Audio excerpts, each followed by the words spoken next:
What's going on, Internet? The Black Okage here, aka TBH, and to be honest, I'd like to welcome everybody back to the Gaming Illuminati podcast. We are the Enlightened Gamers, and you're now tuned in to episode 172. If you're watching the video version of the show at youtube.com/GI updates, please stop touching me. No, this show is available on Apple. It tickles, that's why. You didn't do their intro. You haven't introduced our other Big Akamaru the Dogu, for the other one, the fifth member. We're available on Apple, Spotify, Amazon, and all other major podcast platforms. Be sure to rate the show 5 stars on Apple and Spotify. We need that rating so we can help get into the algorithm and get some new viewers in here. Follow the podcast on social media. We drop daily content on our social media pages. We're really about to blitz y'all and go crazy. We're available on TikTok, Twitter, and Instagram. Our handles on every platform is at GI Updates. And if you want to join the Discord, it's discord.gg/GI Updates. Links to all our social media platforms will be in the description box below at youtube.com/GI Updates. Now, allow me to introduce you to my co-hosts. The first of which was late last week, so he needs to make sure he's early and contributing his 25% to the conversation. Gamer Ethos, say what up to the people. I am here. I am ready. And I want to shout out somebody in the comments that said, I enter into the podcast with low energy and I end on high energy. This week, I'm going to try to do the opposite. I'm going to try to start with higher energy and then go downward as we keep going. Did you just say you're going to kamikaze on the podcast? Yeah. I'm going to do the opposite. Bad. And my second co-host can be found getting blocked by bitter game devs on Twitter when she's not hunting monsters. Say what up to the chat, Miss 5,000 watts. I'm hunting a different kind of monster. That's a bar. Okay. Hit the soundboard. Marco. And last but certainly not least, this man can be found on his social medias hooting and hollering about the LA Rams when he's not hooting and hollering on his podcast. UTX Rams, please come back to St. Louis to Don. Say what up to the people. Nah, I don't want to come back to St. Louis. We don't deserve them. Nobody in St. Louis likes the Rams anymore. But we did win, so we on to face the Bears in Chicago. But I want to say, we are back to back. Hooray! Hey, we're back. Correction. Back to back. Yeah, true. Even better. Okay, we keeping our word. If you're trying to keep us motivated, make sure to hit the like button if you're watching on YouTube, and also rate it 5 stars if you're listening to the audio version on Apple or Spotify. That's how you keep us motivated, and share the content. Because we're doing this week to week thing, we're obviously not going to there's not new games coming out every day. So we hopping straight into the news, when it comes to this podcast. And I'm going to start with one of the biggest rumors to happen in the past week. And keep in mind, take it with a grain of salt. None of it's confirmed, but this is a gaming podcast, so we're going to entertain it. The Steam Machine price may have leaked online. Now, I read this article in case you haven't. The gist of it is there is a retailer over in the Czech Republic who listed the Steam Machine online, and there were 2 different models. And the lowest end model, which I believe was 512 gigabytes of storage, that one is going to be $950, and then there's a 2 terabyte model that'll be over $1,000. And this got people in their panties in a bunch because a lot of people were hoping that it was going to be between 400 to 600, maybe 700 max. But now people are a little nervous. It hasn't been confirmed, but it's looking like this might be $1,000 device. What does this mean for the Steam Machine? Let's act like it's true for a second. What does this mean for the Steam Machine, JG? You know what? I remember when we first talked about this. If let's just again say that the rumors were true when we spoke about this, and I would say that it was DOA if the Steam Machine was $1,000, especially that 2 terabyte version. But now, after seeing some of the other rumors about what these GPUs will cost and what Nvidia will allegedly be doing, I think that this might actually still be appealing to some people. Because if you literally cannot afford any parts, because we already have RAM skyrocket, GPU skyrocketing, and now allegedly you're saying like PSU, like power supplies and motherboards, there's pretty much everything that houses your PC. If all of those parts also go up because of not just only the recent changes in who makes the RAM, but other parts as well, then I think that the Steam Machine will still be appealing to some of those people that want to get into the PC market, but don't necessarily want to, put both of their feet in. They would just want something that can be potentially capable for you to have on a desk and treat as a standard PC, but also have that device that you can put in the living room if you want to entertain it that way, depending on how you play your games. So I actually think, compared to what we've been hearing about everything else, those prices actually might not be that bad if this is true. Okay, that's an interesting take. How you feeling about it, Watts? Yeah, it's I think it's tricky because the Steam machine is competing kind of in two markets. It could be competing with console market because it's kind of gunning for your living room, but it's also competing with the PC market. And like JG said, we're hearing that GPUs are going to be up to $5,000. Currently, the RAM is like $2,300. Apparently cooling is going up next. So it's kind of hard to say where, if it comes out in a market that all of these things are as expensive as they are, will it not be able to find a home? I don't know. I think for me, it's a little tricky because I was thinking about getting this for the living room because it would be nice to play indie games on the TV by just having a machine that's in the living room. But if it's $1,000 for that, I don't know about that. I think I'd be happy with I don't know, maybe a little bit more than the consoles are going for me personally. But yeah, it depends what they're competing with. If people are looking at buying or building a PC or getting a Steam machine, I think the Steam machine looks very good. If you're looking at a console versus the Steam machine, not so much. I think the perspective JG provided was interesting because I didn't think of that. Like, I guess I didn't take into consideration that, building a PC is going to be more expensive than ever. So if they can find a way to keep it to like 900 to like 1,000, that still might be appealing to some people. And I would say I halfway agree with you now that you gave in that perspective, but I'm still going to lean towards mine because on the flip side, I agree. It probably will be the cheapest option on the market for people interested in getting into PC gaming. But then on the flip side, then I'm going to also argue, I think most people are probably just going to tighten their belt. It's not that they don't want it, it's that they don't need it with the current state of the world. We are currently in our Fire Nation arc right now, which is affecting the economy right now. People are getting laid off left and right. And I can see a world where it's like, okay, yeah, that is the cheapest out there, but do I really need this game in PC, especially if I have an Xbox or a PS5? Or we know a lot of you still won't give up that PS4, unfortunately. I'm going to give you guys a pass for now. So I'm still leaning towards, I think a lot of people are going to tap out at that price. I know for me personally, I was kind of with you, Watts. For me, I wanted to get one just so, like, if I wanted to play, I don't know, I started playing Hades 2. I didn't put that in the notes, but I started playing that last week. I'm enjoying it. For those who wanted to know what I thought about it, I'm surprised. It wouldn't have been my game of the year, but I understand why people love it. That's my quick little opinion on it. It's like a game like Hades 2, or like I also bought on the Steam sale Silk Song. I would like to be able to play that on the couch and just hop into my Steam account. A Steam machine would have been nice, and I mainly probably would have used it for an emulation device. But at that price, $1,000, it ain't that important. It ain't that important. I think I'll just sit at my desk. So if this rumor turns out to be true, respectfully, I think I'm going to tap out unless I can get it for the low. What do you think, though, Ethos? I agree with what everybody said. I don't really think I have to add anything extra to that.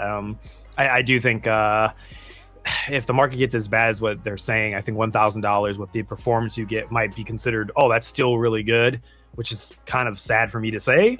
But I don't know. Like, it could be bad, and then we're not even talking about next-gen consoles that they're already talking about delaying because they're probably looking at the pricing and realizing that, like, I hate to say it this way, but I really would be, unless things change very soon, I wouldn't be shocked if consoles, like, there's no such thing as a $400 console anymore. I don't think we'll ever see that again, unfortunately. So, like, they might go up to like $500, $600, $700 now, which then if you compare that to what, the Steam machines doing, then maybe it still looks like a good deal. But I agree with what you're saying. I just think right now, like, money's really tight for a lot of people, so I just don't think it's a really good proposition, or it's not even a good market right now for, I think, consumers to want to spend $1,000 on this type of device at this time, especially the way games is going. Because I don't know if you saw, I didn't put it on the notes, I forgot to, but the developers IO Interactive announced the PC specs for their upcoming 007 game. and they said the recommended is 32 gigabytes of RAM, and that Steam machine got 16 in it. So like I'm looking at like for $1,000, and it's probably you'll be able to run it, but like you're gonna be running it on medium, and then at what frame rate, what resolution. I'm already looking at the specs like I don't know if that's a good proposition, because these games are pushing hardware to the next level. Although that game could just be unoptimized, because I mean the frame rate was dropping. Who knows? I just wouldn't want to risk it for like $1,000. Yeah, it's interesting now because I mean, I don't know if we're fully there yet, and we're probably not. But I remember for the longest, like 16 gigabytes was the standard. But now we may be slowly moving into the 32 gig era. So we'll see as these next edition of games come out. But yeah, going back to Watt's point before we wrap this up, it is interesting because like you kind of have to think from two different standpoints, whether you're mainly console gamer or whether you're mainly PC gamer. And I think like my statement was more like if you're on the PC gaming side, or if you're thinking about jumping into the PC market versus if you're just a console player and you're thinking about this. I think that if you are a console player, then yeah, you might just skip it. But then again, people went out and bought that Xbox Asus ROG too. So, and I'm like, that Ally X, I'm like, really? That joint was $1,000, and that's a handheld. So if you have a Steam machine that's around the same price, I think that you will be getting more bang for your buck getting a Steam machine rather than a handheld that is less powerful at that. So the numbers on that ROG though are a little, because they did say they made a limited number. So like, and then they also came out and like, oh, we sold out. Like, well, if you only made 12, you know, they didn't give that's okay. Okay, yeah. So don't be fooled. I don't think that many people got ROG allies like that, dog. So it'll be interesting to see how this all plays out. But keep in mind that it is a rumor. I cannot stress that enough. We will keep y'all updated on what's going on with the Steam machine stuff. I'm just glad when I built my PC last year, I put 64 in that bitch, and I only paid $200 for it. Y'all paying $1,500 for like 16 gigabytes. That's crazy, man. It's crazy. That was the one part of building a PC that I'm like, oh yeah, not that much. Everything else, $2,000, $1,000 was like chilling. Now it's more expensive than my 5080. I just did it because I like having a million tabs open and like applications. I just wanted to run smoothly. Now I'm glad I did it because, oh Lord, take care of your tech products, guys. Please take care of your stuff. The next story I got for you is, and this one's gonna hurt. This is another rumor, so take it with a grain of salt. But this one's coming from a very reputable writer, specifically coming from Bloomberg, Jason Schreier. He stated in a recent podcast that there is a high probability that Grand Theft Auto 6 is not coming out this November. It could get pushed to 2027. Specifically, he said in this podcast, the last he heard, the game was not complete on content, which is interesting because other articles stated that it was done. They're just optimizing it. He's saying the game ain't even done. He believes it's really hard to say right now if the game will release in November and doesn't think anyone at Rockstar is 100% certain if they'll make it. Basically saying, the publisher told them, hey, we want November and you better try to get there, but they're not 100% sure. The release date feels a little bit more real than fall 2025 or May 2026 did. Developers are still finalizing missions, adding stuff and deciding what to make into the final game. And he hopes they're done with it soon so they can start the bug fixing phase. Rockstar can't settle for anything less than perfection as the stakes are high. The entire stock of Take-Two Interactive rides or dies on this game. But blah, blah, blah, blah, blah, blah, blah, blah, blah. Ethos. How you think, the eye roll, how you feeling about this, bro? I called it. I remember when I called it when they announced it for March, and I said, there's no way it's coming out in March. I was like, it doesn't feel like a March game. Like it feels like a fall game. So when they moved it to November, I was like, yeah, that makes sense. Now, yeah, I mean, I can see it also getting pushed back another year. Like I wouldn't be shocked. I don't think for a lot of people who are going to be like mind blown by this, but I really think it's very plausible that this game could end up getting pushed back even further. This game, I would love to know the development, like what's going on in here, because I don't know if it's development hell or if it's just they've scoped the game to be so massive that it's just taking them a boatload of time to optimize it, or to, like what you said, to even add content. We are starting to get, this game is starting to get into cyberpunk territories where it's like the hype is very high, and on top of that, the scope is very high, and they have a very high bar that they have to reach for it. So yeah, it could go the cyberpunk route. I think that some people need to accept that there's a very plausible chance that Rockstar might rush this out of the door if they do push it by November. But I think with all that union busting allegations that happened, them firing a bunch of people, I think that's affected them. I think the hacks have affected them. Definitely a lot of this shows that they're probably using a lot of contractors, which can give you varied levels of like quality depending on who you're contracting from. So like there's a lot of warning signs right here. I don't think it's like red alert yet, but I think we're gonna get a better idea into the summer. I think like give it like by March or May, we're probably gonna hear a lot more like rumors or confirmations. And I think around like, you know, with the E3 hype, I think that's when we're gonna like hear like officially like if it's gonna stick it or not.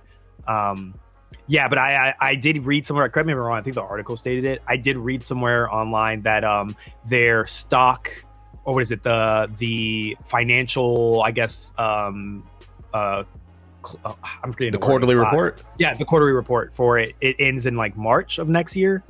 So they're obviously trying to make sure that their financials look really good. So they need GTA to launch. So I'm assuming they're trying to make sure it launches before that. And I think I read somewhere it was like March of next year. So if that's true, they have a little bit of wiggle room. So they can push it to December or potentially early next year. But I think if it goes past that wiggle room and it goes past March of, let's say, next year, I think the game's in a lot of trouble. I think that right there should just be the red of like, okay, yeah, flags are up. There's something really bad happening right now.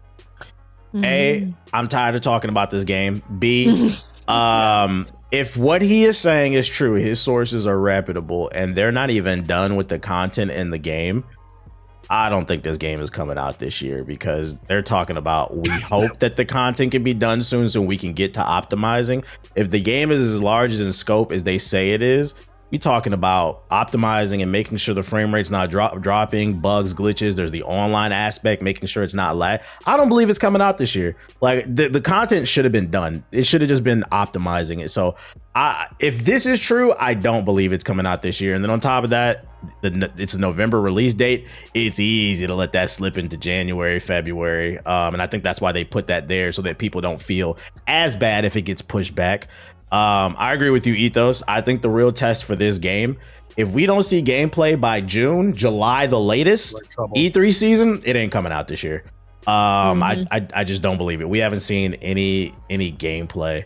And third, I'm just tired of talking about this game. What do you think, Watts? I think well, I'm also tired of it just being a thing. If it could come out, and obviously people are going to talk about it for a while after it comes out, that's fine. That's great. But the whole talking about it's delayed again. What's going on with that? Oh, there's a leak. Yeah, kind of over it. But it's kind of crazy that we have not seen like a gameplay trailer. We've seen nothing.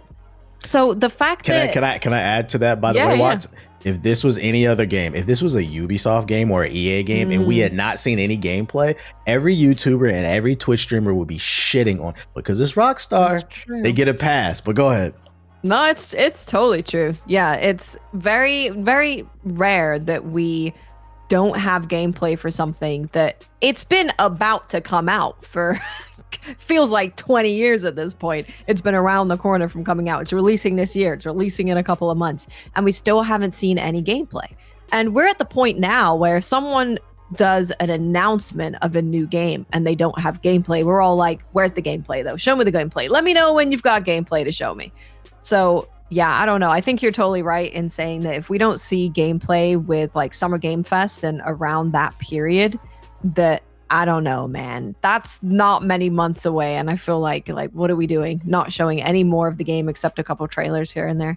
So I hope it comes out. I want it to come out. I want people to be able to experience the game, talk about the game, and then we can all move on for another 18 years for the next one. I think the unfortunate thing about GTA 6, it's facing an uphill battle similar to like Kingdom Hearts 3. We've been waiting so long for this game, and I have no doubt in my mind that this game will be at least an 8 out of 10. I think it will be. That being said, because the ball and gun gamers have touted this game as the second coming of Jesus, and whatever entity you believe in, 8 will not be enough. It has to get at least a 9, a 9.5, or it's going to be a shitstorm for Rockstar. So like, I almost feel kind of bad for them, but they did it to themselves. It's almost like you're a victim of your own success. What do you think though, Jay, of all this? Yeah, I wonder, like, anyone who's truly waiting on this game, how long until, like, you're like, wait, I'm kind of getting a little pissed because y'all are messing with my fun here, with something I have been waiting for over 10 years. Nobody has truly said that yet. Nobody has truly waved the red flag, but I wonder how long it will take. It's just like it's never any positive news about Rockstar and anything involving GTA 6.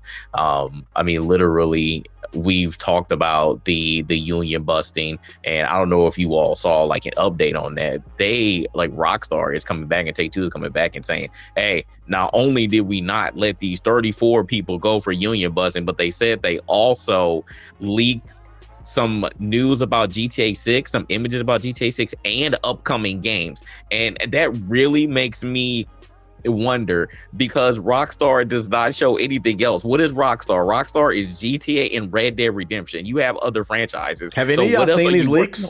No, I ain't seen them. And I'm on one. I'm looking for them. Yeah, they said that they said that the employees were leaking this information to influencers. And I'm like, that anything that you all bring out would be flooded across the internet by tomorrow. I haven't seen anything. So I'm just like, this, like, none of this stuff just sounds plausible. None of this stuff sounds true. So you all are dealing with internal issues. You all are allegedly non-content complete. So I wonder, like, if you don't hit this November date, and then allegedly you're saying that the entire stock rides on this too. So, like, that's a lot of pressure. So, like, I wonder if everything is riding on this stock wise, financial wise, then how long would it take for the big wigs to be like, no, you got to release this now? And if it's not complete, bare minimum, you're going to get single player only. I think that's still going to be the case whenever this game comes out. I think you're going to get single player only from the gate, and then multiplayer is going to come later, similar to how GTA 5 was. So, like I say, you better really temper your expectations if you're just wanting a multiplayer. But I really want to know, like, when it's going to be the end where not only the big wigs, but also the consumers themselves are like, no, I'm tired of this. Like, you need to bring this game out now, and, like, really start getting pissed, because they're not there yet. And I don't think they're anywhere near that. So I truly wonder that. Before we move on to the next story, I just had an epiphany. I think a red flag, assuming what Jason Schreier is saying is true. I have no reason to claim he's a liar. He's not some random Twitter user. If what he is saying is true, I think the red flag in this report is them saying that the stock is riding on this game, not the report being him getting feedback from, man, we really hope the fans love this game. It's, we're worried about what the stockholders have to say. That says to me, they're just worried about making money. And I can see a world where, like what JG's saying, maybe they're just like, fuck it, put it out. It's GTA 6, it's gonna sell. And maybe it's not what it needs to be up to stuff, because I don't like hearing that. This is, our stock is right. Well, what about the fans? Like, people are putting their hopes and dreams into this game, which I don't know why, because it's a video game. But I would say that's if you don't want to call it red, I say it's an orange. It's somewhere in them. I don't know about that, man. That sounds a little EA-ish, man. We got to get those stockholders, but that shit, GTA kind of scummy. So they're just kind of scummy devs. Dev studio, not devs. The leaders of Rockstar are not great. It sucks, man, because, like, Rockstar was, I mean, they still in some form or fashion are regarded as, like, one of those untouchable franchises. But again, it just has not been really any positive news from them in years, I would argue. So I truly don't know, like, why people still hold them in such high regard. Like, I would choose a way, much other studio, like From Software. I put them in my GO status. So it's definitely other studios that I feel are much more reputable and at least come out with, more content at a higher clip. And still we get that high quality than what Rockstar has been doing with just really GTA. Because, I mean, we're talking 5 years plus for every game that they come out with, and it's only really been 2 games in the last almost 20 years. Like, when did Manhunt come out? When did Bully come out? I got to look at when those games came out. PS2 era. Yeah, it's been a long time. Like, I don't think people truly realize that. It's been a very long time. Nobody's seen bullying forever. Yeah, it was PS2, Manhunt, Midnight Club. Like, people like these games, and all y'all did was just really just gung-ho it on GTA and Red Dead Redemption. And you don't come out with games like that. So I think that this stock thing could very well be true, because you can only do so much with GTA 5. Friendly reminder. If you guys wanted to come out sooner, stop buying those shark cards and get off the T Grizzly server in GTA 5. I bet you that'll light a fire into their ass to get that game done. Moving on to other news. Xbox. Rumors are floating around once again that the next gen Xbox is supposed to be another hybrid gaming PC thing. And we covered this before in a previous podcast, but this was before the Steam Machine was announced. Then the Steam Machine got announced, and it kind of stole its thunder because it's the same exact thing. And based off of this article, rumors are surfacing again that once again it is going to be a console that'll be able to boot into Windows 11. You'll have the option to basically get the full Xbox experience with the panels, very streamlined. But if you want to, you can go into the settings, advanced mode, and boot up Windows 11 and get that full PC experience if that's your type of thing. So I'm starting to believe where there's smoke, there's fire, because we've heard this multiple times. My question is now, and what I wanted to bring up is, do we think that this, despite the rumors of the price, do we think the Steam Machine might have stole the thunder from Xbox, Watts? For me, yes, because the games that are on Steam it's everything. There's like everything on Steam except for PlayStation exclusives. And yes, you'll be able to boot Windows, which then you could get Steam, but it's obviously a lot better if it's just native on the thing that you buy. The thing that concerns me about Xbox and Microsoft in general is, do you guys hear that they turned Microsoft Office to Copilot? So everyone who is a Microsoft Office user is now a Copilot user. So my concern with them doing any kind of gaming thing, they are going to push Copilot hard. It's going to be the Copilot box. And I don't want a Copilot box. I've just there's some Xbox games that I enjoy, and I like them being a force of competition in the space. I think it's very important. But I just don't really like what Xbox has been doing, man. They're buying up a bunch of studios. They're shutting them down. They're laying people off. They're pushing their AI super heavy into everything.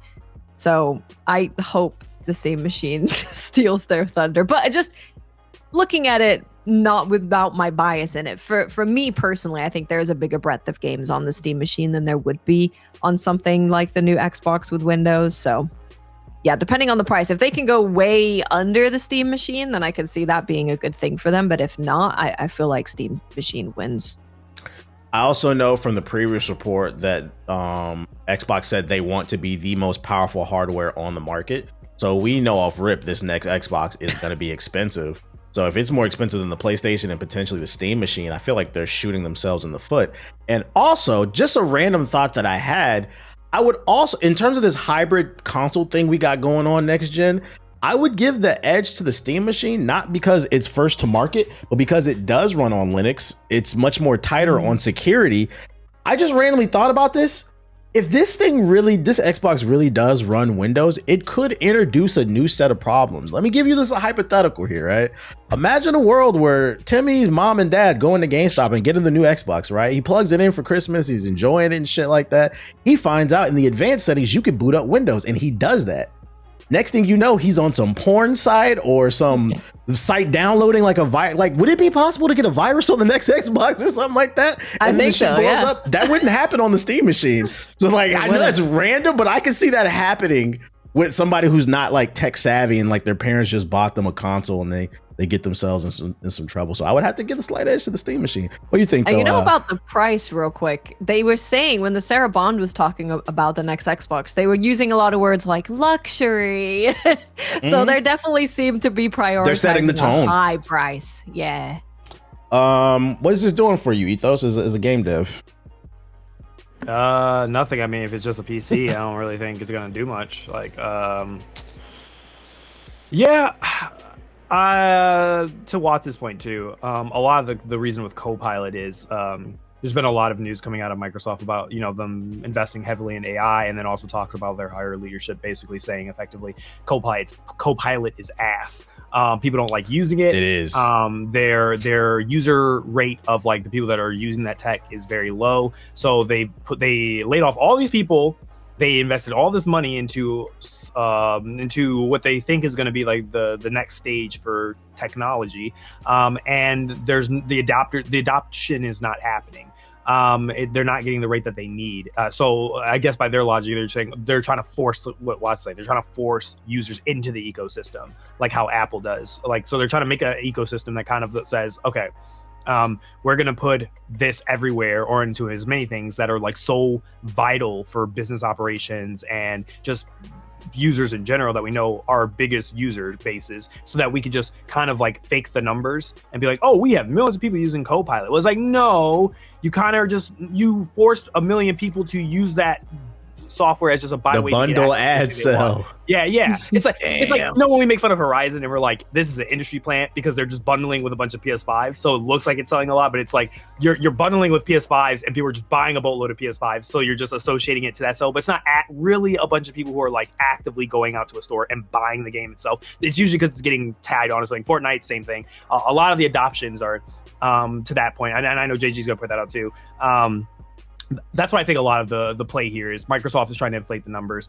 I kind of see it similar to what their problem they had with Game Pass and they've been having with Game Pass is that number idea, that idea that like in order for this to be profitable, we need X amount of people to be on this thing. But because we're in late stage capitalism, we're going to keep that number's going to keep going up. It's never going to be enough. So we got to make sure we have to keep every person on Earth using Copilot, and they have already competition. They're not even in first place. I feel like OpenAI and ChatGPT's like way ahead of them. I think they're number one. That's how you know that shit sucks. Copilot comes with Windows 11 and no one uses it. I turn it off. I don't want that crap. Yeah, they're just so far behind. They Bing, right? I know they try to force it into Bing, their search engine, their Internet Explorer. They're trying to have it in there too. But I just think it's just one of those things where I don't know if you put this in the notes. Did you put the thing about the Dell computers? I didn't, but I know what you're talking about. Go ahead if you want to break it down. So an article came out from Dell upper management where they kind of said the quiet part out loud.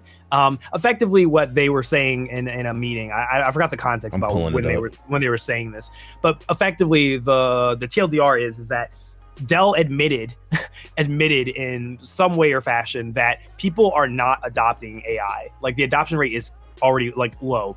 And you've probably seen it on TV. A lot of Dell PCs and HP commercials are all like AI computers and stuff like that. And then they're trying to, market AI. And I'm sitting here like, what the hell is an AI computer? Like what are you talking about? Is the AI in my computer? CPU? Like, it's just a computer. Like, what do you mean this is an AI computer? And the thing is, it's not getting people to want to buy a laptop. Like, it's not like a selling point for people. They're not seeing an adoption rate of this. You're not seeing people going out to the stores to buy and walking into stores and saying, what do you want? I want an AI computer. Nobody's doing this. So they're accepting that either A, the general public just doesn't have a taste for it, or B, the general public is not informed on AI or how good it would be, quote unquote, for their lives. So it's either one of these two things. It's either uninformed consumer base is just not aware of this. I'll tell you what it is. Or it's no, they just don't give a crap. They don't want it. And so that's basically the only two they have. But yeah, go ahead.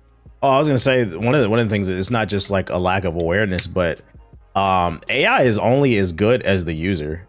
AI is only beneficial to critical thinkers, and we all know that reading level is at 6th grade. It is only as good as your ability to ask questions and then follow up questions, and then even still, it's only useful for very specific things nowadays. Like if you're a content creator, you can use it to analyze your analytics and your data and help you spot maybe patterns that you weren't aware of. But like, how useful is that to the average person? So there's a multitude of reasons why I think that stuff is just. But the average person, like, why the fuck would I use that, bro? I'm just going to and from work. To talk to because they're lonely. Yeah, because security is the loneliness epidemic. That's what they're banking on, man. Like, you saw the stuff that Razer's doing, and we'll talk about that later. I got a lot to say about that. I got a lot to say. Yeah. They're capitalizing on loneliness. Yeah. I don't know. Are you in thoughts, Jay? I mean, I think the only thing from this article that I see that could be a positive is just it's being backward compatible. But like you said, if someone is booting into Windows, they could introduce a lot of security risks here.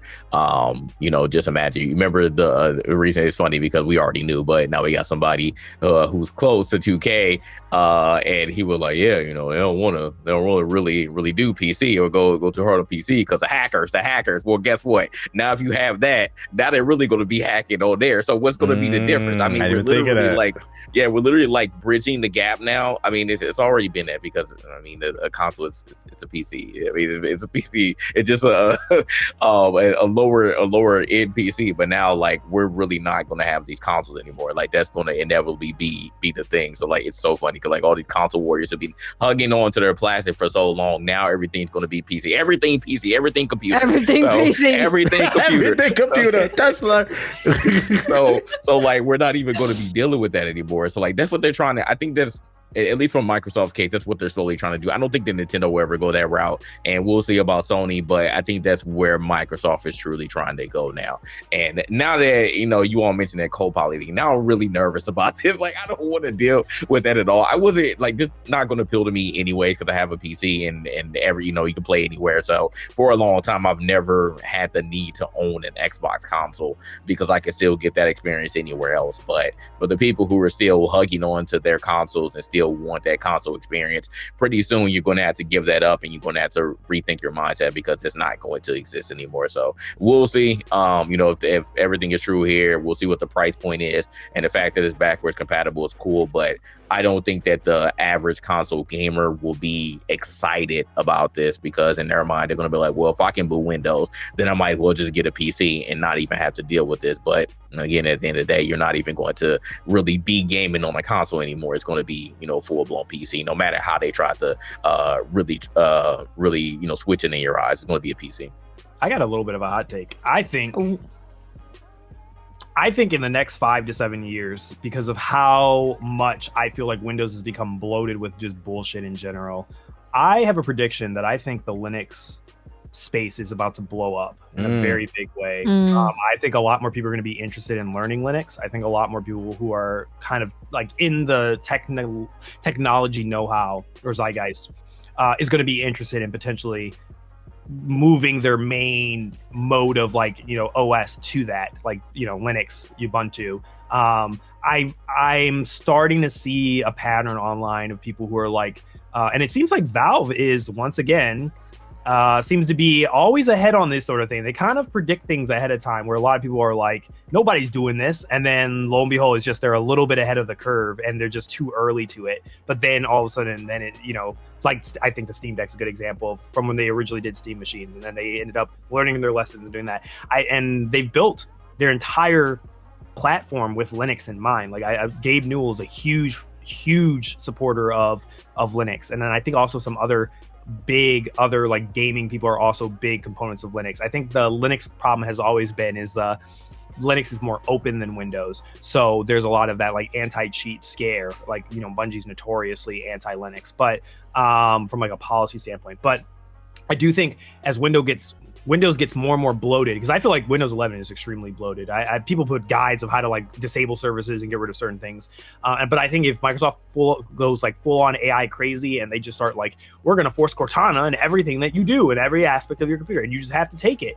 I could see a potential exodus in the next decade of technology people just saying like, all right, we gotta move to like our own more thing. And again, going to that idea of you won't own anything, you'll only rent everything. I feel like Linux might become this like safe haven in the future of like, this is yours, you own this, and you can customize it the way that you want. And I think it will be like the next like frontier, if you will, of the PC space maybe.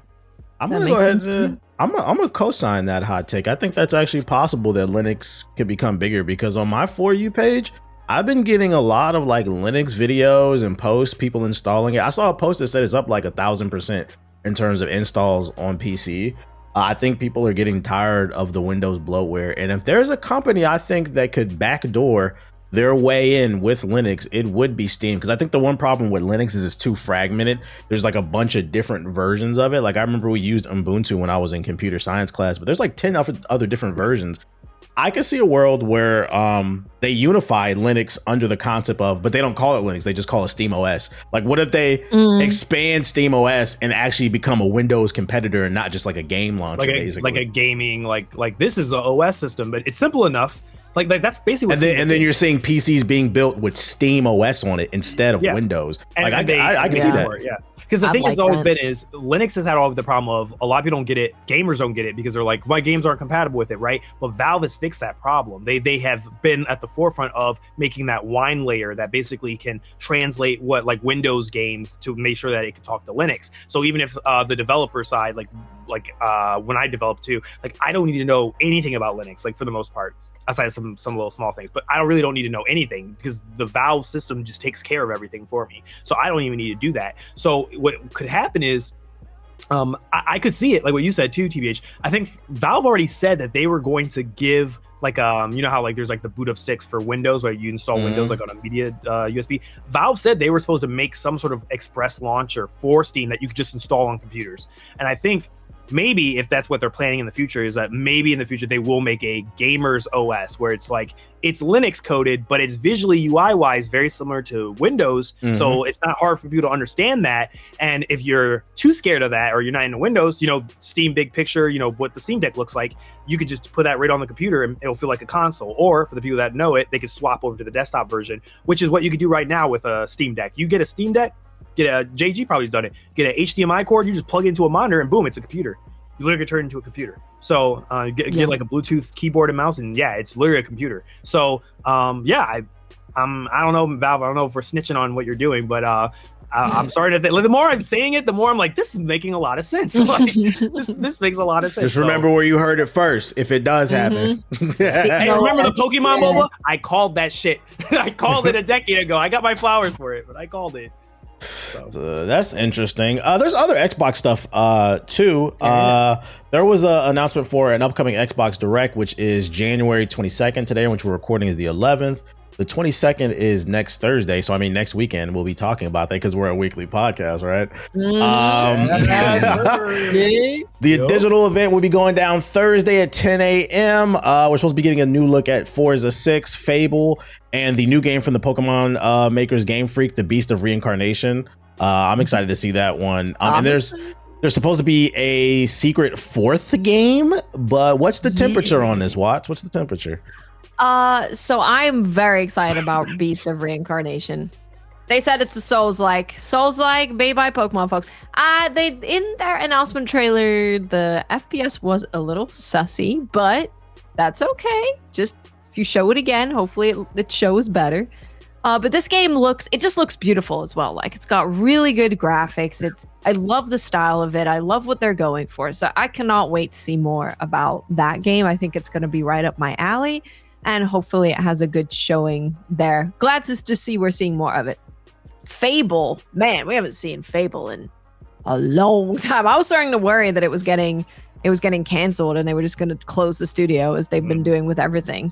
But I would be very excited to play a new Fable. I think the world is super interesting. It's a funny game. I'm all about that. With the secret game, I heard that I can't remember what I heard about it, but people had some more information about it, but none of it's confirmed about what it is. I can't remember. I'd have to look for it. Do we want to take bets on what it is? Ooh, a little betting. I like betting. What is Gears of War E-Day? No, I don't. It's supposed to come out this year. Okay. Did you parlay that? Yeah, I did. Fuck you. I don't think that's coming out. Same thing. What did you say about GTA? We have not seen gameplay of this game yet. If we don't see gameplay by June, that game. Yeah, but Gears of War is Gears of War. We know we're gonna get to some degree. Grand Theft Auto is the savior of gaming. It's different, okay? Like the scope is just different. They gotta show us gameplay. They don't show us gameplay, it's not coming out. I think. Okay, my guess it could be the Blade game. Okay, wait. I have some information. Snitch alert! Snitch alert! So initially there was a rumor. It was from Shinobi that there was a secret fourth game coming out, and they were saying that the fourth game will be an indie game from a promising third-party developer. And then there was a follow-up from that saying that VGC now says that it's actually from a first-party publisher. So we All we know is that it's a smaller original game from a first-party studio and not third-party. So this is a smaller team, smaller game, original, brand new, not a follow-up to anything else. It's Sandfall. It's Sandfall. I mean, what's Sandfall? Expedition. The studio. Oh, Sandfall Interactive. Yeah. The guys that did Expedition. It seems a little early. But I mean, I don't know if they're going back to back. I don't believe that. Here's my thing, right? It said an indie studio, right? That They initially said indie, yeah. It did say indie. Sandfall's not indie. Have you not heard the Twitter, the art Twitter accounts? My bad. Independent studio that is owned, that has already previously had a track record with Xbox to show their games. I think Xbox was the big marketing partner because we're on Game Pass too. They're the only ones I think of, or it could be a Hollow Knight. They have so many studios. It could be them. I'm trying to think if they acquired any indie studio. Compulsion Games, are they kind of small? Didn't they work on South of Midnight? Yeah, I think so, right? Maybe. Yeah, I think it was just them. spreading misinformation on the internet. I'm sorry. Yeah. No, I think it was them. I don't know. All you gotta do is look it up. Well, see, the reason why I can't they believe did. They did South of Midnight. The reason I can't, I'm not sure, is because the last time they had a surprise game, it was Ninja Gaiden, and that was out of left field. And I'm trying to think, because it could be a Japanese studio again. It could be another one. For all I know, it could be something with Square Enix, because they've been talking for a while about Square Enix was going to bring Final Fantasies to Xbox now, and they weren't going to be on PlayStation exclusively anymore because they're like, we need money. Yeah. Roundhouse Studios, I don't know how big they are, but they're a new studio. So if that is a first party studio, which it is, and they're a smaller team, maybe we're seeing something about their game. When is this happening again? 22nd. 22nd. Next Thursday. It could be maybe Xbox announces that, they're not just giving away their exclusives anymore. PlayStation's coming over, maybe Bloodborne to Xbox. Huh? No way in hell. If that happened, bro, I don't even know. I don't even know what I would do. They would lose their shit. I can't wait to play it again. I wouldn't. I don't know what to expect. I have no idea. Yeah, I'm excited though. I always appreciate a little bit of a surprise, a little bit of a secret. Yeah. And especially when it gets me excited, like Ninja Gaiden. We'll see what it is. We'll follow. Yeah, but I'm looking forward to it. Yeah, actually, I used to skip Xbox showcases. I wouldn't wake up for them, and then they started having some bangers. So I'll stream it live. I always want to be there now because they normally have some pretty good stuff. And now I know there's at least one thing that I'm going to be interested in seeing. Gonna need something to sell them Xboxes because boy, PlayStation beating that ass. Speaking of PlayStation, PC, though? Oh, true. Speaking of PlayStation, Sony has patented an AI technology that could potentially be seen in the PlayStation 6. They're calling it Ghost Mode. We've covered this rumor, I believe, last year. There was murmurs of them talking about doing it, but now they've actually patented it, and in the patent, it specifically states with Ghost Mode, if at any point during a game you get stuck, it'll spawn a ghost version of whatever character it is, and then it'll show you the path of how to beat the boss or how to navigate the level and just continue the game. Obviously, now it's patented, so they basically own how the technology works. Doesn't guarantee that this will be in the PlayStation 6, but there's a probability. There's a high chance it could be there. How we feeling about this one, Watts? They're trying to take our jobs. Take our controllers. They're taking my job. Because that's what you'd go to like a YouTube guide for, right? Is to watch the person do the route that you're stuck on, and now you're just gonna have it in AI in your PS6. I think the idea of like it guiding you is actually not so bad as a thought for me as it doing it for you. I think if we have AI that just takes over and completes games for you, I don't even know what we're doing anymore. What are we doing? I'm lost. We're lost. We're all lost. So I feel like, it's showing you like the answer to a puzzle or something, maybe, but I still think that the problem with humans is that we're always going to do the easiest possible thing. So For example, if I'm playing a game that's really hard and it's got difficulty settings, there's always this thing in the back of your mind that it's like, well, maybe you should put it on normal and not on hard. But if it has no difficulty settings, I'm never thinking about that. I'm just persevering and I'm trying to figure out a way to overcome the situation that I'm in.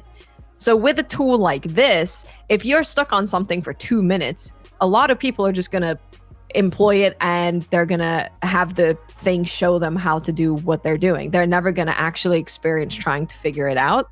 And I think even you, if you're someone who gives up really easily, but you're actually going to YouTube and trying to find the thing to do it, it's a little bit more involved. You're using your brain a little bit more. You're interacting with stuff a little bit more. But if you could just press a button that shows you how to do it, I think a lot of people will give in right away.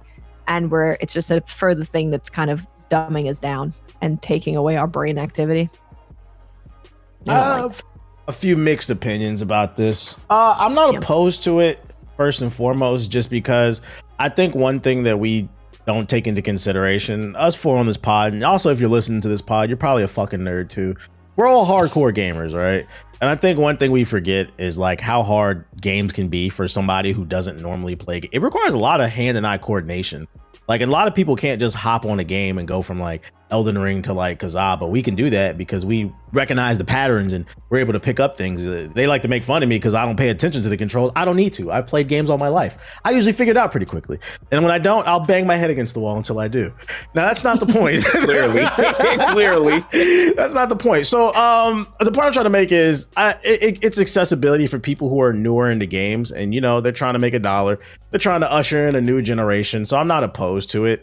That being said, if they do implement this technology into consoles, there's got to be some type of stopgap. Like if you use this stuff, you can't get achievements. I say that because I could also say on the flip side, although I'm pro accessibility, I could also see this being used for nefarious reasons. We all know on social media, people love to review bomb and push agendas on social media for a game they never played, especially around the Game Awards time. I can see a world where people buy a game just to hate on it, and they'll use the AI to run through it, unlock the achievements, and then talk shit on social media, especially if they got a big platform.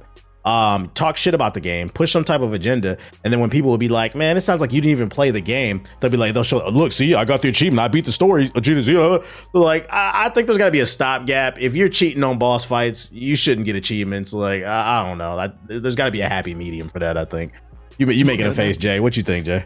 Nah, that's a great point. I didn't even think about that. Yeah, there needs to be checks and balances on your achievements, because right now that is one of the only ways that we can see whether somebody did something or not, whether they actually played their games.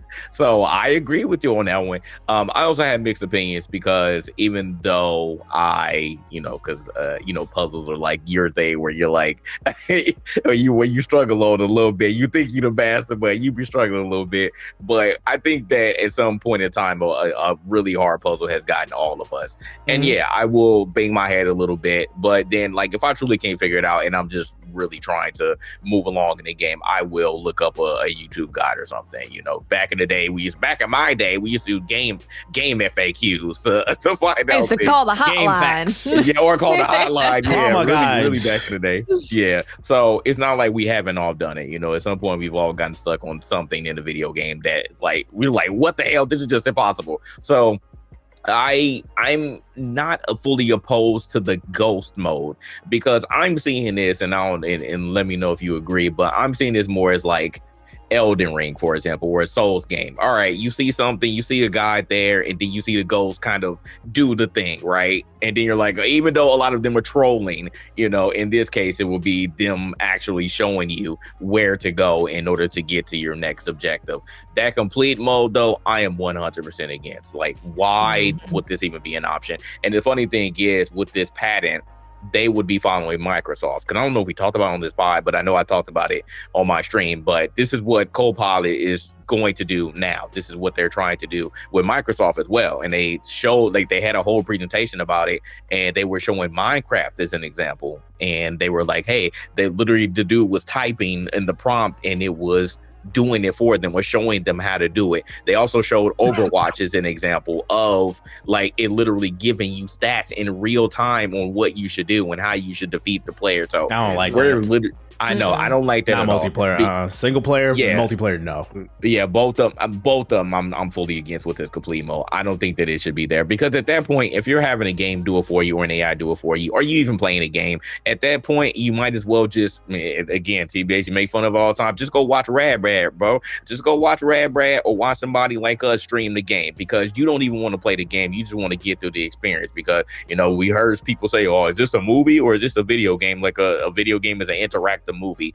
Some people have said that, but like if you're not actually interacting with the game, then yeah, you are essentially just watching a movie. You might as well just watch somebody else do it because you're not playing the game. You're just having the AI do it for you. So I'm not for that at all. But I think that the guide mode is interesting, and that would prevent me, I guess, from taking the time looking at my other screen for a guide if I'm truly stuck on something.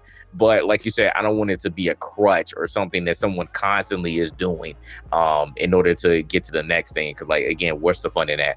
I also want to bring up one more point before I move on. Did you all know that there was a game help feature with the PS5 since its inception? Has anyone? Yes. No. Yeah, I forgot about. I used this. it for Harry Potter. Oh, you did? Yeah, I forgot What does he do? about this. It literally it pulls up, it shows you how to do it. It actually pulls up a video, like a picture of what to do. And the example that they used in the video was Ratchet and Clank. The dude, he was trying to get to a platform and he couldn't get there. And so he pulled up the game help feature and it showed him how to get from A to B. And I don't think anybody knows about this because I totally forgot about this. But Sony already has this feature in some form or fashion, but now with this potential AI here, now they're going to be enhancing on that feature. I still don't think anyone will use it. I mean, maybe this one will a little bit more if they decide to do it, because there's still a chance that they don't. But I just found it interesting that they already have something that's kind of like the ghost mode here, but it does literally show you how to get from A to B. Okay. Ethos, you're a game dev. How would you feel if somebody used a guide mode to play your game? I mean, I don't think I'd really care about people using guides to help themselves beat. That's right. Get that sell. My game. I don't personally care. I, as a gamer, have reservations towards this. As a matter of fact, I hope From Software you sue them for this patent because you guys did it first. Don't let them do that. You guys did the ghosting stuff first. But probably was another game before them. But my concern is that we are in an era where a lot of people are fraudulent.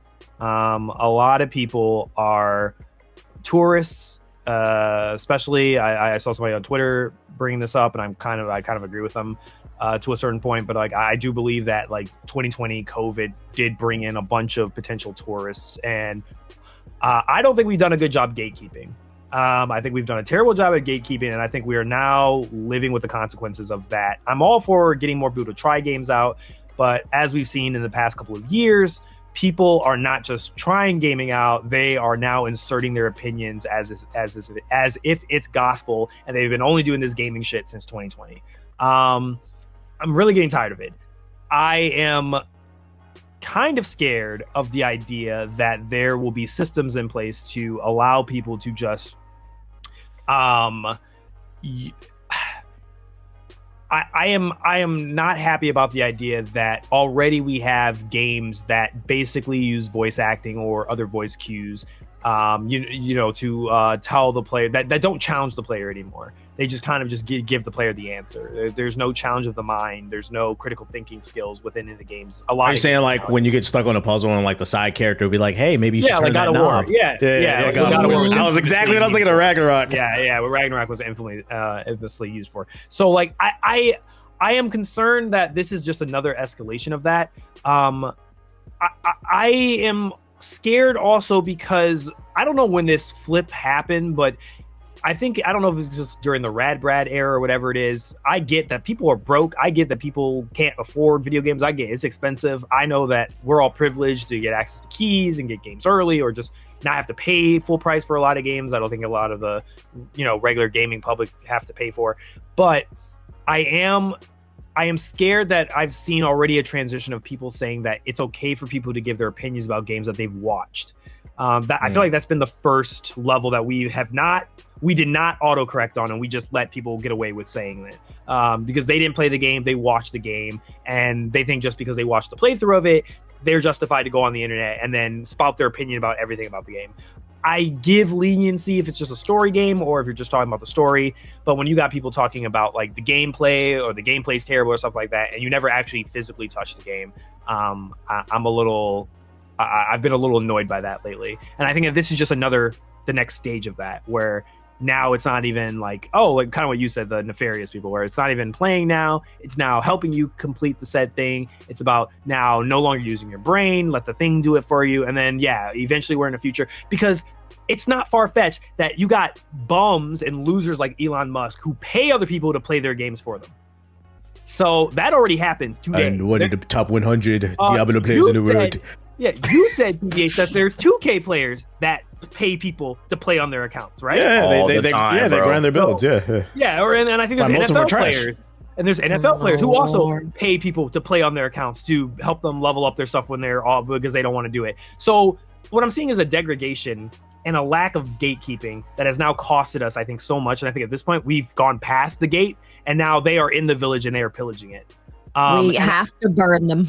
And I'm sounding a little radical here, but no, I literally talked about this on short. We gotta put some people on some stakes.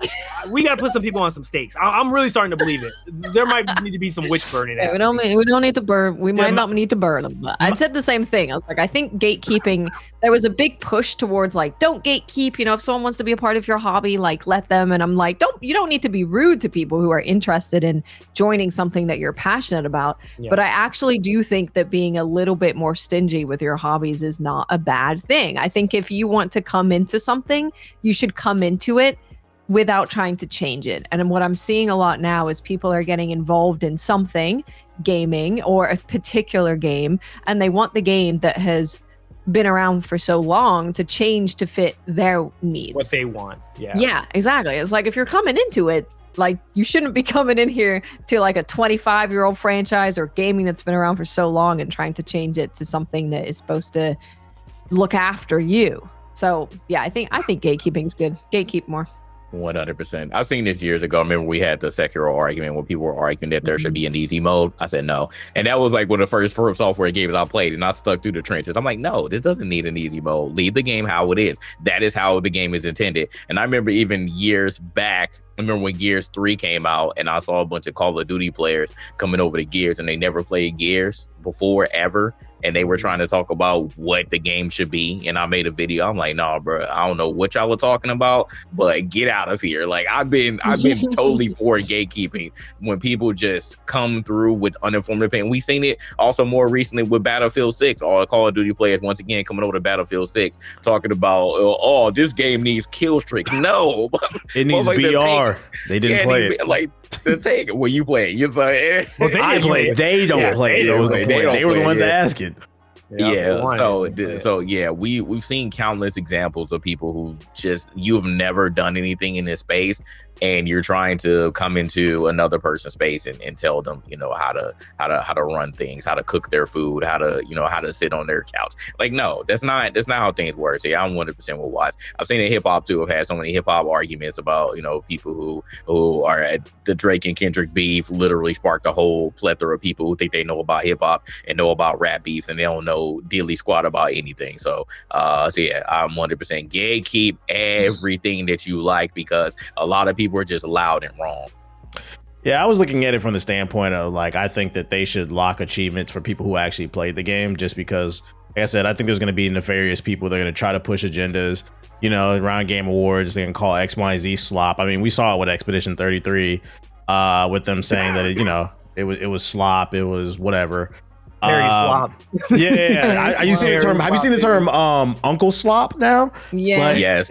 Like, the video about Uxlop. And it's just like good games. So, good game. My concern with it doesn't affect me when they do that stuff. It's more so I'm worried it's going to affect the viewer, because you're going to have people who have very popular platforms spewing nonsense. And if we can't prove they actually played the game, some of y'all might be missing out on some of your favorite pieces of art. because some dumbasses on the internet pushing an agenda for whatever. Probably because they get a lot of ad revenue for hating. But what was you about to say, Jay?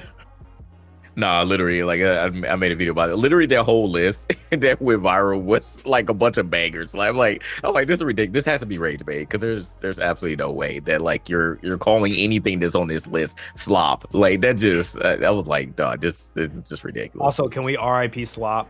Like I feel I've like been saying leave it in 2025. Leave it in 2025. Unfortunately, no, it's crossed over to 2026, man. It's going to be the new buzzword in the video game space. Unfortunately, they ruined that word just like this game is trash. All the like it's just a repeat of that. It's not a new terminology for a game I don't like. It's just instantly slop. I'm so tired of it. Yeah. It is unfortunate, but we will be keeping our eye on what's going on with the next PlayStation and that patent. As far as PC gaming, ladies and gentlemen, is the 60 series coming out? No, but the 3060 is. Woo! Let's go. Remember that graphics card from 2021? Well, due to the RAM shortage and AI data centers and GPU shortages and SSD shortages, the 3060 is back. That is NVIDIA's solution. They said, look, we're going to be using our most powerful GPUs for AI so we can make as much money as possible. We're going to stop selling you that because they're cutting back production and holding what they have for themselves. But they said, you know what?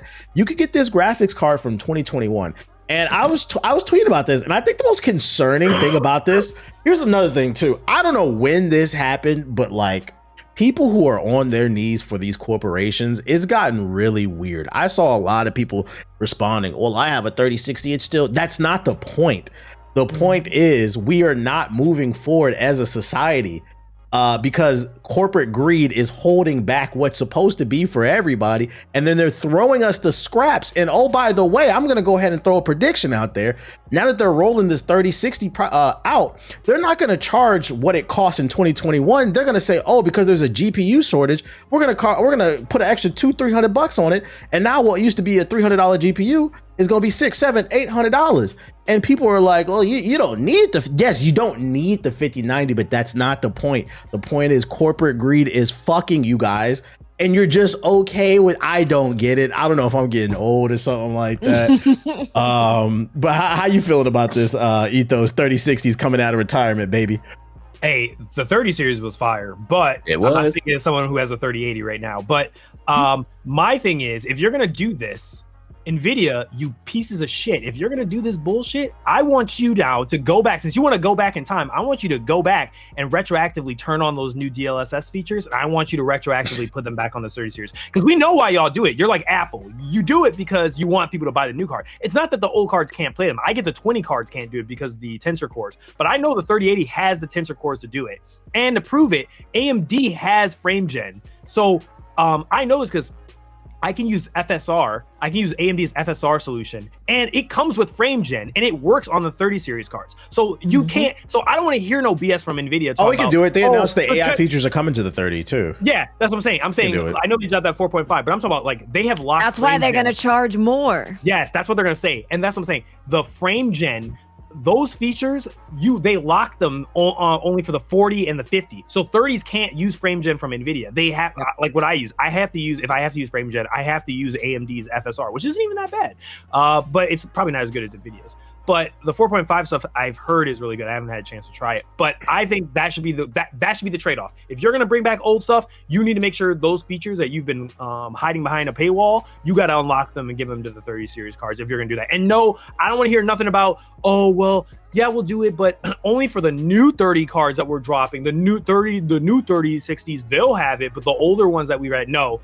Retroactively get some driver updates, put them out, unlock that, because we all know it's BS. We all know it's got nothing to do with the technology, the hardware. We know it's just software. You guys are basically Appling us, and I'm sick of it. So if they don't do that, and on top of that, they're gonna drop this 30 card and not get frame gen, bro, they can go straight to hell. Yeah, I'd be cool with this if they dropped it, gave the frame gen update, and there's like, oh, it's only $100 because it's an old card. I'd be like, oh, you know what? I can't be mad at that. But I just know it's not gonna happen because we know how these. NVIDIA is the richest company in the world. You don't think they want to keep that crown? Oh, they're gonna try to make those profits. Trust and believe.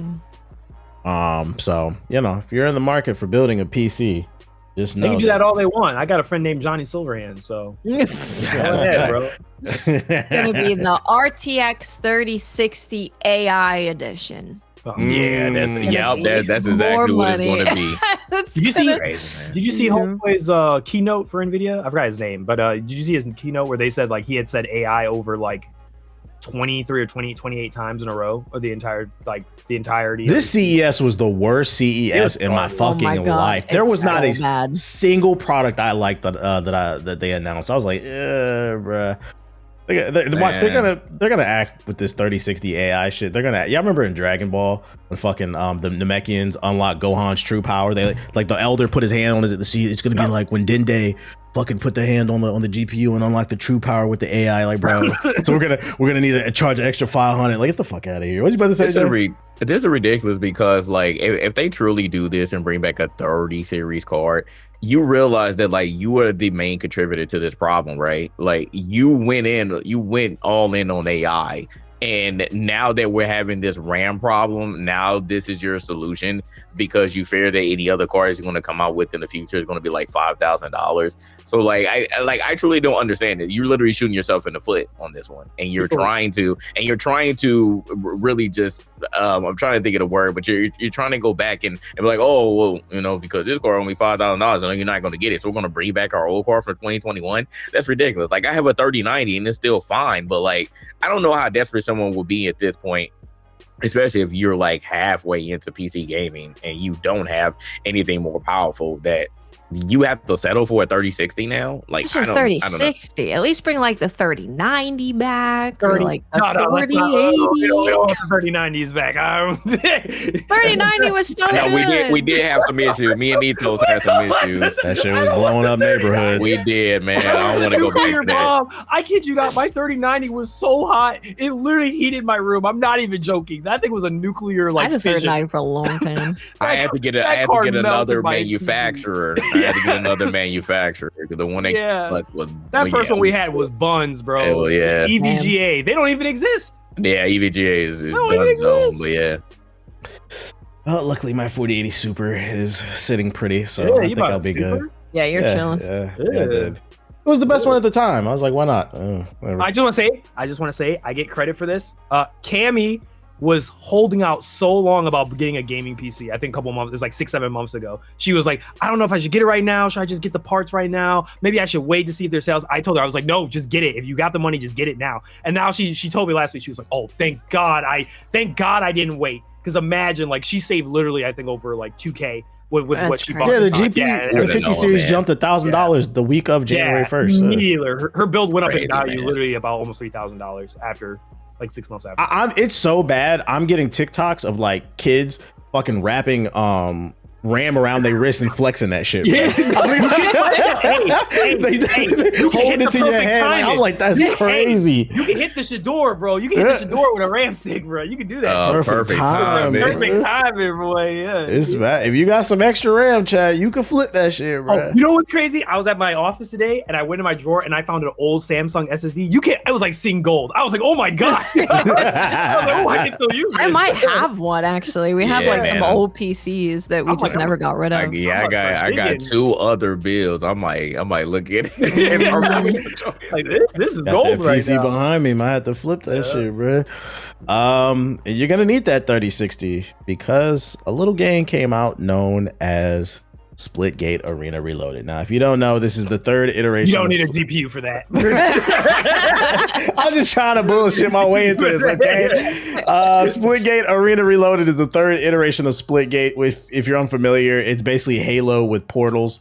The first game, I actually liked the first game, but the reason it kind of fell to the wayside after it got really popular is they dropped Halo Infinite. They shadow dropped it, and it just killed all momentum for Splitgate, which is unfortunate because Halo Infinite didn't turn out to be what it needed to be either. Then Splitgate 2 came out. It was okay. It was decent. But unfortunately, the CEO got on stage, did some stupid shit, disrespected his peers, wore a hat trying to make a political joke. Nobody laughed. Everybody stopped playing the game. So then they turned off the servers. They went back to the drawing board and they relaunched the game as Splitgate Arena Reloaded, which is interesting because they basically stripped all the new features that made Splitgate 2. And also the reason that the dude stood on stage and said that our shooter is better than everybody else's, he didn't stand on business, got rid of all those features, and then they just relaunched the game. And what happened is nobody cared until I don't know who did it, but somebody tweeted out, because that's the current trend. Somebody tweeted out a screenshot of the Steam player count, and at its peak, it's averaging 1,000 players. It's averaging like 500 to 1,000 players a day. So people are like, "Oh, dead game, haha," because that's like the thing for people to do. And normally with these studios, they ignore that. But for some reason, and I don't know who did it, who's working PR at Splitgate, they probably need to be fired. For some reason, they felt the need to address this, thinking that the internet wasn't going to clown them. So they released a statement. And I mean, the key statement inside of this little statement is it's just woe is me. And they said, how many people playing our game doesn't measure how fun it is. And they're just basically saying, like, give our game a chance. We worked really hard. Stop making fun of us. Wah, wah, wah, wah, wah, wah. You're a game dev. Do you think this was a good PR move, Ethos? I mean, I got to tell you, this is incredible. Like, we need documentaries about this. I feel like every game dev should go and understand, like go into a seminar. Like, I could do the consulting. I could be like, this story right here, I'm going to tell you about this studio and this game is a great example of what not to do. Like, I find it as Jay's going to love this. I find it like snowfall. It's like the snowfall analogy. It is the rise and fall of Saintland Frank or of Franklin Saint, yeah. And I find it fascinating. I think the whole journey is fascinating because you had someone who started in humble beginnings. I think it was only 4 people, the indie darling, if you will, literally explodes one random day because streamers find the game, even though we had been, you guys have been playing it, we'd all played it way before it blew up, got big, and they had that choice, right? You can stay the low, small indie, or now you have a bunch of investors and investment firms that now want to get in on this, and you can say, hey, our game had over I forgot what they hit. I think it was pretty big, right? It was like 100,000 people were playing it at one point, or 200,000. Yeah, when it went to console, it was hundreds of thousands because it had crossplay shit. The initial one, right? Like, so the first one. It was a big thing when it blew up out of nowhere in that middle of that summer. So they had a big moment there. And then they decided, hey, we can scale the game up to be what we always wanted it to be, because we'll have the foundation. Because I get it, you're a 4-person team, you're smaller, you probably put everything together with probably glue, tape, and sticks for a lot of your back end. So it's like, hey, if we got millions of dollars, we could redo this and do it the right way. The problem is, you went the wrong way. You got the money, but then you did the very thing that didn't set your game apart. You go the way of the trends, of the AAA trends, because now you have AAA money. So now you fall into the same mistake that AAA publishers do that people clown them for, is you got a bunch of money and then you said, oh, well, these kids like hero shooters now. And this is the thing I told people all the time. A lot of people always criticize games and they say, why did they think this was a good idea to drop? Nobody's playing X type of game anymore. No one's doing that. But you got to remember, when they were developing it at the time, that was the hype. So it takes time to develop the game. So they build the game with what's currently very popular. I think they started building this around the time when hero shooters were really big. And then by the time they get it out, people are sick and tired of it. People are like, oh, I don't want to see this anymore. And then, that comes to the whole cycle of, oh, who cares? But I just find it hilarious that they literally built a game that resonated with almost 200,000 people, a lot of people. And then they went the opposite direction. They didn't just say, we're just going to improve the graphics, add a bunch more content, but keep the core of the game instead. They instead reinvented the entire identity of the game. And then for you to go out there, kind of what you said too, go out there and I like a good slander section, okay? I like slandering games. Watts knows, we already talked about that whole bickering between the ex-Microsoft Yabar, what's his name? Yabar and Ybarra. Yeah. And Thomas. So, I'm all for that, especially like when you was like, I don't agree with everything you have said or the other person said, but I'm gonna be honest with you, he's kind of spitting facts here. I don't agree with him all the time, but he is I would say you did ruin Diablo.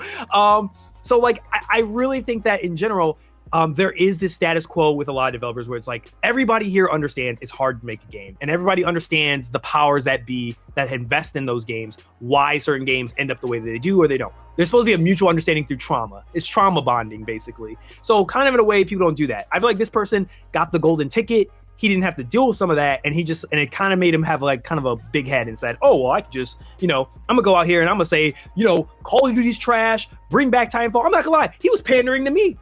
He straight up said it. He said the same stuff I've been saying for years. I'm like, where's Titanfall 3? these shooters aren't good like they used to be. Bring Titanfall back. But like the mistake he made was he wore that dumb hat. And that dumb hat ended up costing him, because not only did you pander to gamers in general about like FPS, but you also tried to make a funny political joke, which, especially read the room, bro. At the time, I think that was when ICE was in LA, or the LA protests were happening. I think that day it was when they were like the whole pushing in LA. Not probably the smartest thing to do at that time. So terrible PR. Whoever was in charge of PR failed him epically. And I think it was just a CEO who had a big head and just said, oh, I'll just do funny jokes and memes, jokes that would have made sense back in 2013, 2015. But bro, you're in 2024, 2025. That ain't gonna work. And it ended up costing him everything. So I find it funny that like rose to the heights and now it's done.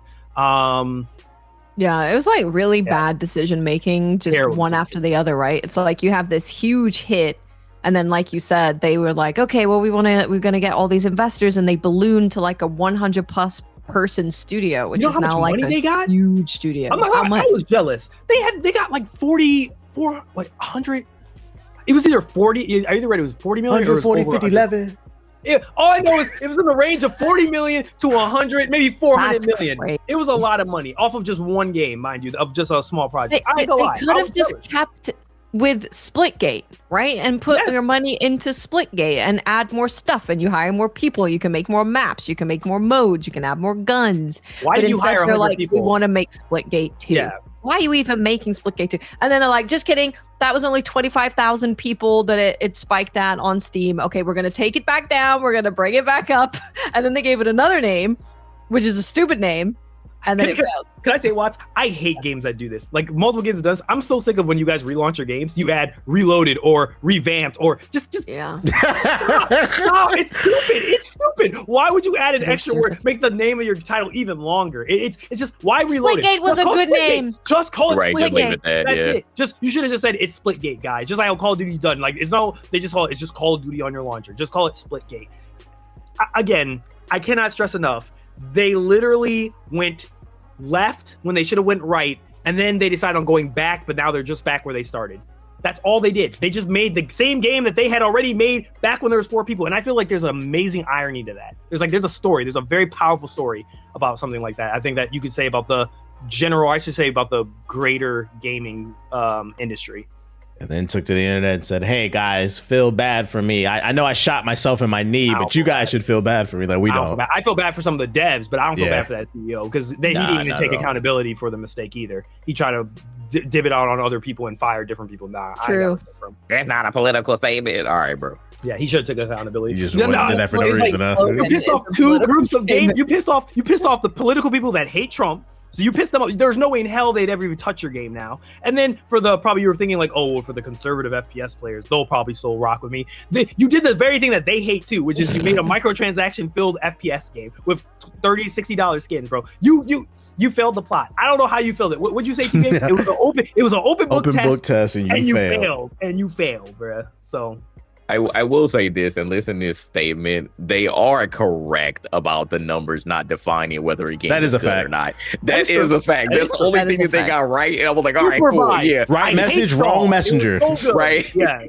Supervise is a good example. Yeah, this is terrible. I don't think anyone could have predicted like the fall of this entire studio. Like we literally just watching it in real time. It's like, damn, man, really a hat, bro? A hat and a statement got you to this point. All you have to do is just apologize and be like, yeah, I messed up. You didn't do that. Splitgate 2 doesn't go how you hoped. I didn't even know that Splitgate 2 was coming out. I remember when I heard about it, I was like, really? Y'all went this route?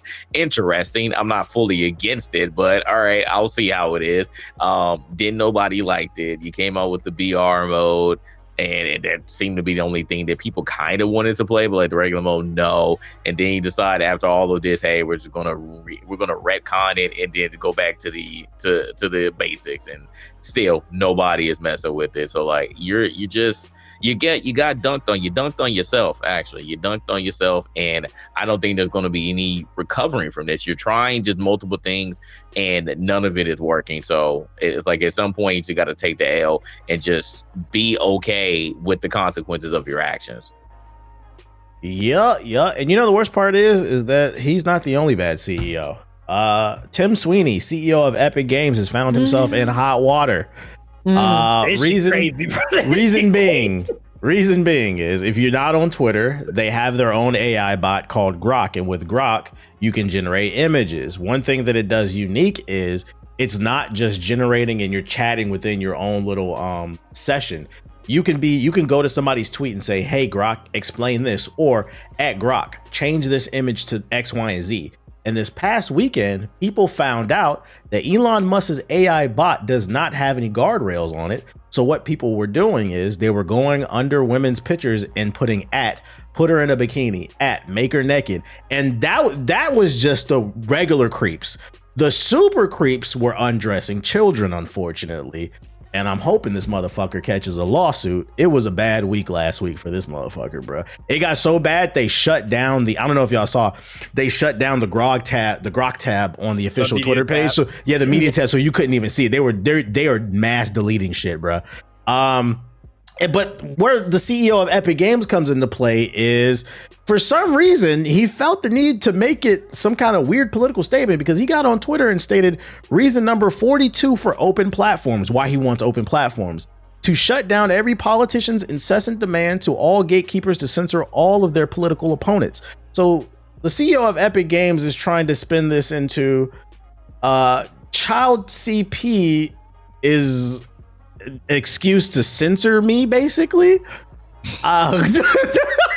That's the way it's looking right now.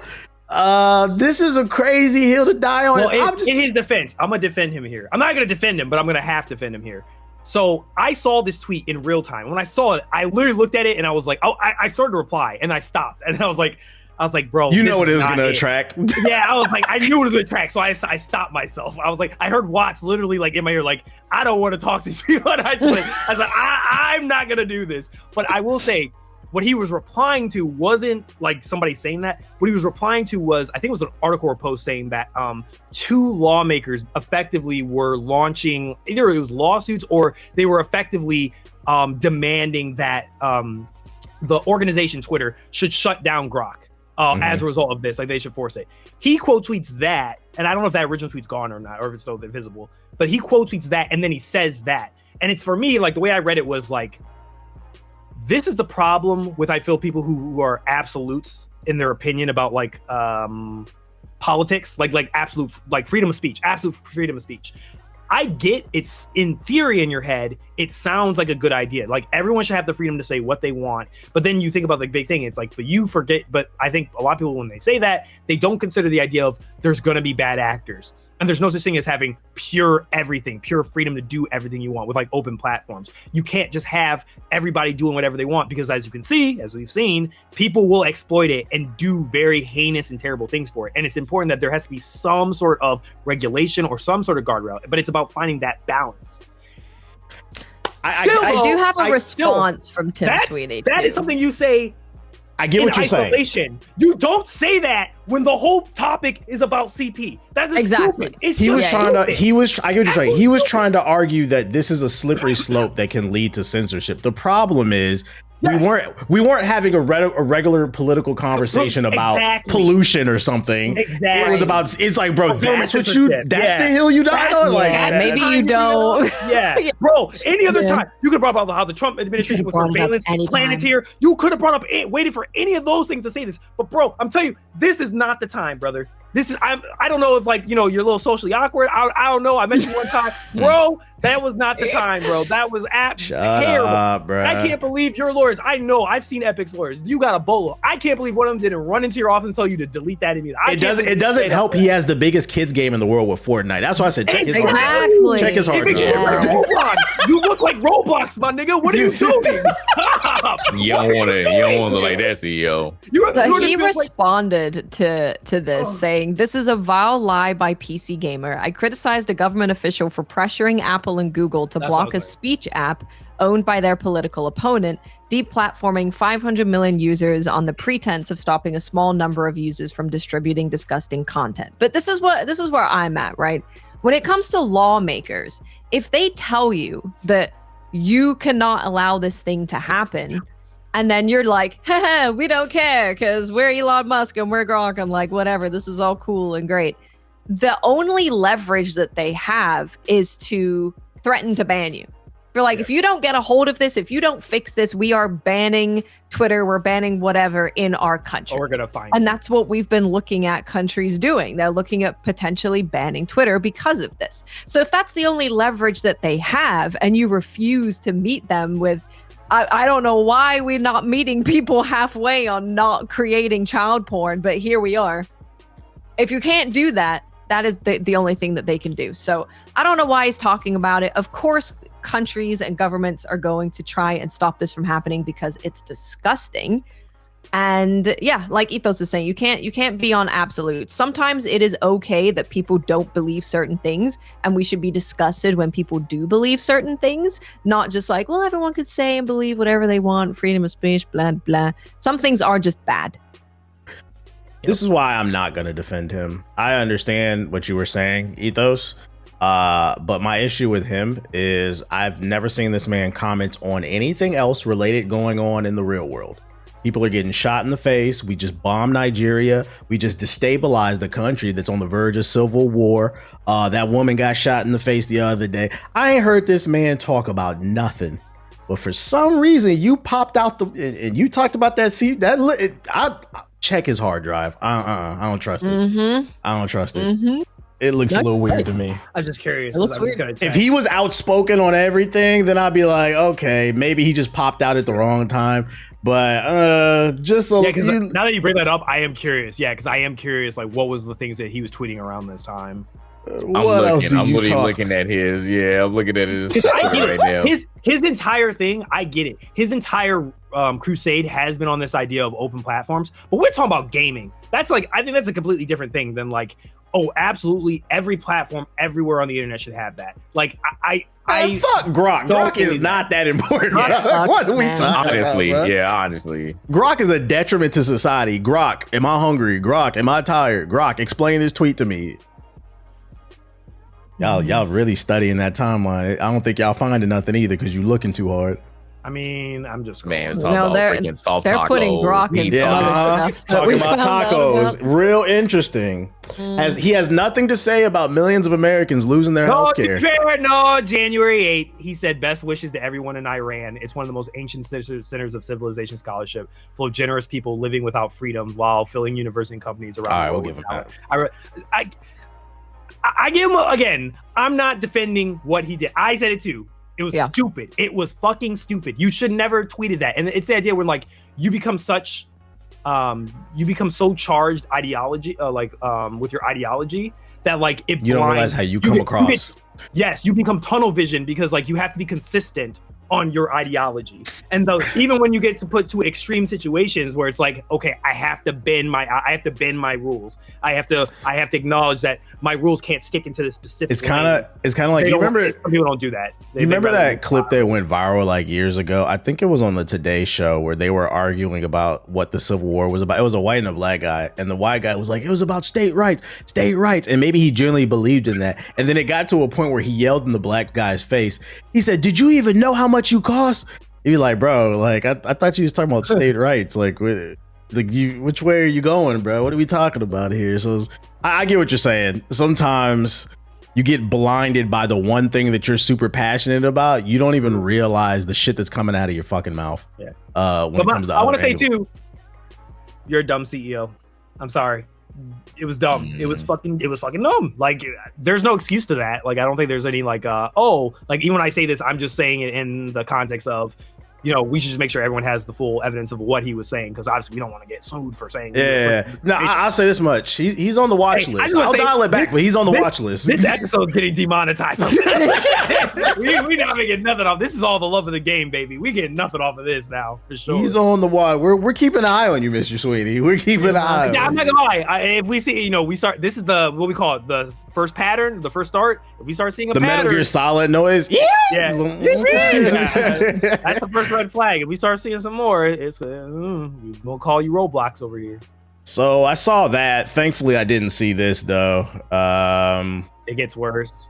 That story before was worse, but this would have put me to sleep. I'm just joking. New Game Plus showcase. This is a new showcase type situation from some content creators who came together to show some developers some love and show off games. Think of, E3, Summer Games Fest, even like the Game Awards. I believe the show was like 3 hours is what I was told, but I missed it live. 3.5 hours. Yep. Jeez. Yeah, almost 4. I watched all of it. It was very close to 4. I read an article and this shit was long. Everything that they showed off. So like, because you watched it, Watts, what's the feedback on the presentation in terms of the show? And then we could talk about the games that they announced. Okay, so no like real hate towards the people involved. I appreciate the sentiment of what they're trying to do, because I thought the sentiment was pretty good. So their whole thing was that it was putting authentic excitement back at the center of game reveals. It was all about having them pick games that they're excited about to showcase them, whether they're indie, AA, or AAA. You don't have to pay money to be involved with their showcase. So the premise is really good. I like that. But the way that the show was presented, first of all, the bitrate must have been like 4,500. If you don't stream, you probably don't know what that means. But basically, when the trailer was dark, you couldn't see anything that was going on because it was just pure pixels, which is crazy to me on a pre-recorded video, which is being put out by people who stream. Don't know how that happened. But they had a lot of interviews, which I do like interviews. I like hearing from devs. But I think that when you say that you're a showcase, people are expecting to see games, game trailers, hype, excitement. This was like interview. So I think it would have been better if they separated those out between showcase and then like, hey, if you want to see more in-depth from this developer, we have interviews on our channel as well. And then right after they did that, it was followed by like 20 minutes of them talking amongst themselves. So they'd have an interview, maybe show a little bit of gameplay, and then it would just be them on the couch, no gameplay at all. And it would just be them basically repeating what you just saw or what you just heard. It wouldn't be like breaking news or a TLDR of what you just saw. It would just be like, that soundtrack's pretty good. Are you saying hosting is a skill set? It's a skill set. So is interviewing. Interesting. Hosting, interviewing, picking the right answers to showcase in like a portion of the interview. These are all things that are skills. And like there was actually some of the interviews, they didn't show the question that was asked, so you were just hearing the answer and you weren't really sure what the devs were even talking about. So you're like, wait, what are we talking about right now? So it was a very, very long show that was incredibly boring, and I couldn't focus on what was going on. Again, no hate to anyone, but I had an outer body experience when one of the games that was being shown, which I actually think looks pretty cool. It's a game where you are like having a mech. It's called Sand Raiders of Sophie. You have a kind of like it's like a tank mech thing, and you're upgrading it and you're fixing it and stuff like that. And one of the people on the couch was like, yeah, when I first saw this, I like wasn't sure if I'd be interested in it. But then I saw normal guns and I was like, yeah, they also have normal guns. It's like, okay, what is going on? What is this?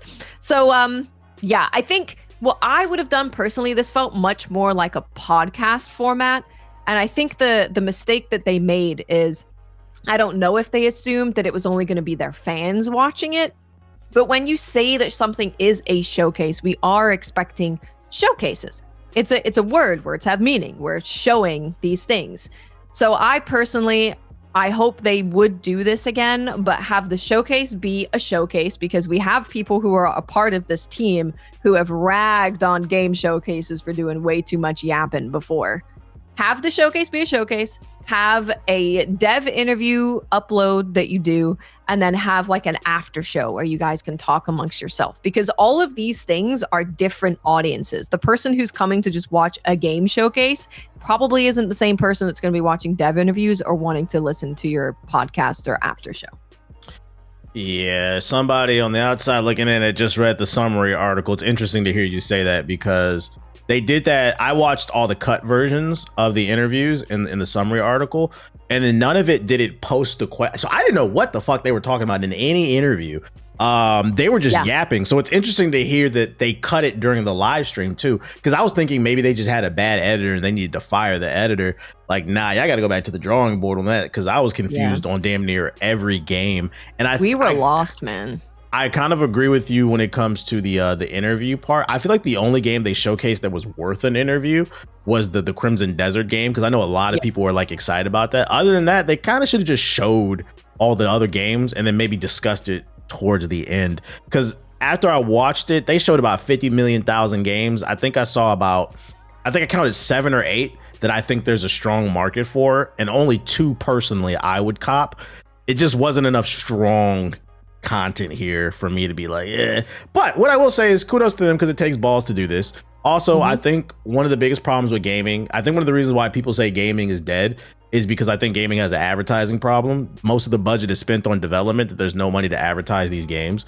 So like, I think these showcases are very important to make people aware of what's out there. You just got to get better at doing it. I would say, it's the first year. They don't really know what they're doing. They're streamers, they may hopefully work on their craft, come back next year. I'll give it one more shot, but if it's ass next year, I'm good off this, man. What'd you think? 3.5 hours is crazy, man. That's like the length of the Game Awards. That's the length of the Game Awards. Most showcases are 45 minutes to an hour. What'd you think, Ethos? Yeah, I critiqued it on Twitter, and I guess one of their like producers, or I guess whoever was behind the camera, people who were behind the camera, because I guess they're part of like they have a network or whatever it is. That's how I didn't realize it at the time, because then I noticed you know how like there's media companies, there's like a media sign for the Twitter accounts, they might be associated with that organization. So this person had that, and then I realized like Jake and some other people also had that. I was like, oh, I didn't know that was a connection. But he responded. He said it was interesting feedback, but he appreciates it nonetheless. That's an interesting response. Yeah, it's an interesting response. You already know what that means. But I know it's because I said some things that were really harsh. I said it, but it's Twitter, so like obviously you can't tell my tone when I'm saying. So I was like, I'm not trying to sound like an asshole here, but some things do end up like a little bit in translation. Kind of what Watt said in a nutshell. It's pretty much the exact same like conclusion I came to. I kind of piggybacked off of the idea that like, I don't know. I think there was a perception problem with this, because not only did people go into it, you should just immediately accept there was a perception problem, because the way you marketed it is you made it sound like a showcase. And I've worked on showcases. You guys know, I did the Game Awards 2 years ago for GI. I know how hard it is. It is a monster to pull off. But I've been on the opposite side, where I've been on the development side for 3 other showcases. I was sponsored with Samurai Zero, one with an infamous Roach.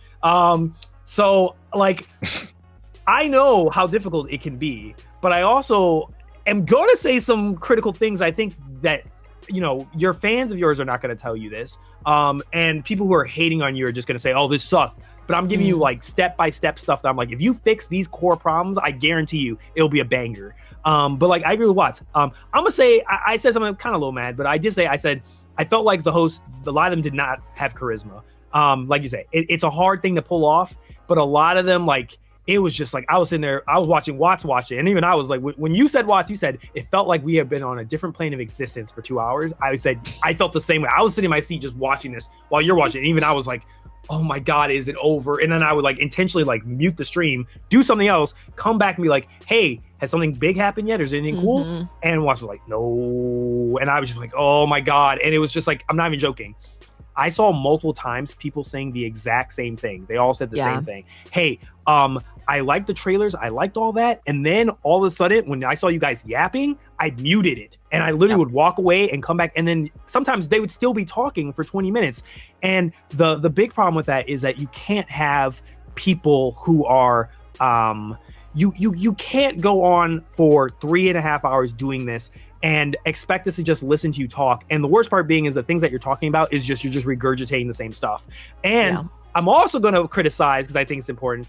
I got beef with some people up there, not all of them. So I'm not gonna lie, majority of them I did not know. One person, I think I knew their name. The other person I was aware of semi-rarely. I don't know any of these people in real life, so it's never something really personal. But I do know some of the content that some of them do make up there. And I know for a fact, and some people who respond to my tweet also I'll say it if you want, because I know what you're about to say. I'll say it. I find it kind of hypocritical that, or not even hypocritical. I think it, for you to say it's supposed to be an authentic experience, but I can tell you for a fact that there were people up there who were hosting it that I know for a fact would criticize these same games in their own content. But then when they're up there, they're, oh, these look so great. Oh, I'm so excited to play this. But I was like, there's people who are fans of you that are saying, I watch your content. I know for a fact you wouldn't like this game. Or I know for a fact you'd be criticizing this if this was any other thing. It looks bad. And that was kind of what I was trying to get the crux of the thing. It's like, I'm not saying this to be insulting. I'm just saying is that, not that I'm saying that your guys is, you guys had an agenda specifically against the Game Awards and you wanted to, low-key, put a little dagger in them and make a little joke about them by making your own showcase. But it does the perception of what you guys did and the way you marketed the event. It does put a perception out that, hey, we're streamers, we know better than Jeff.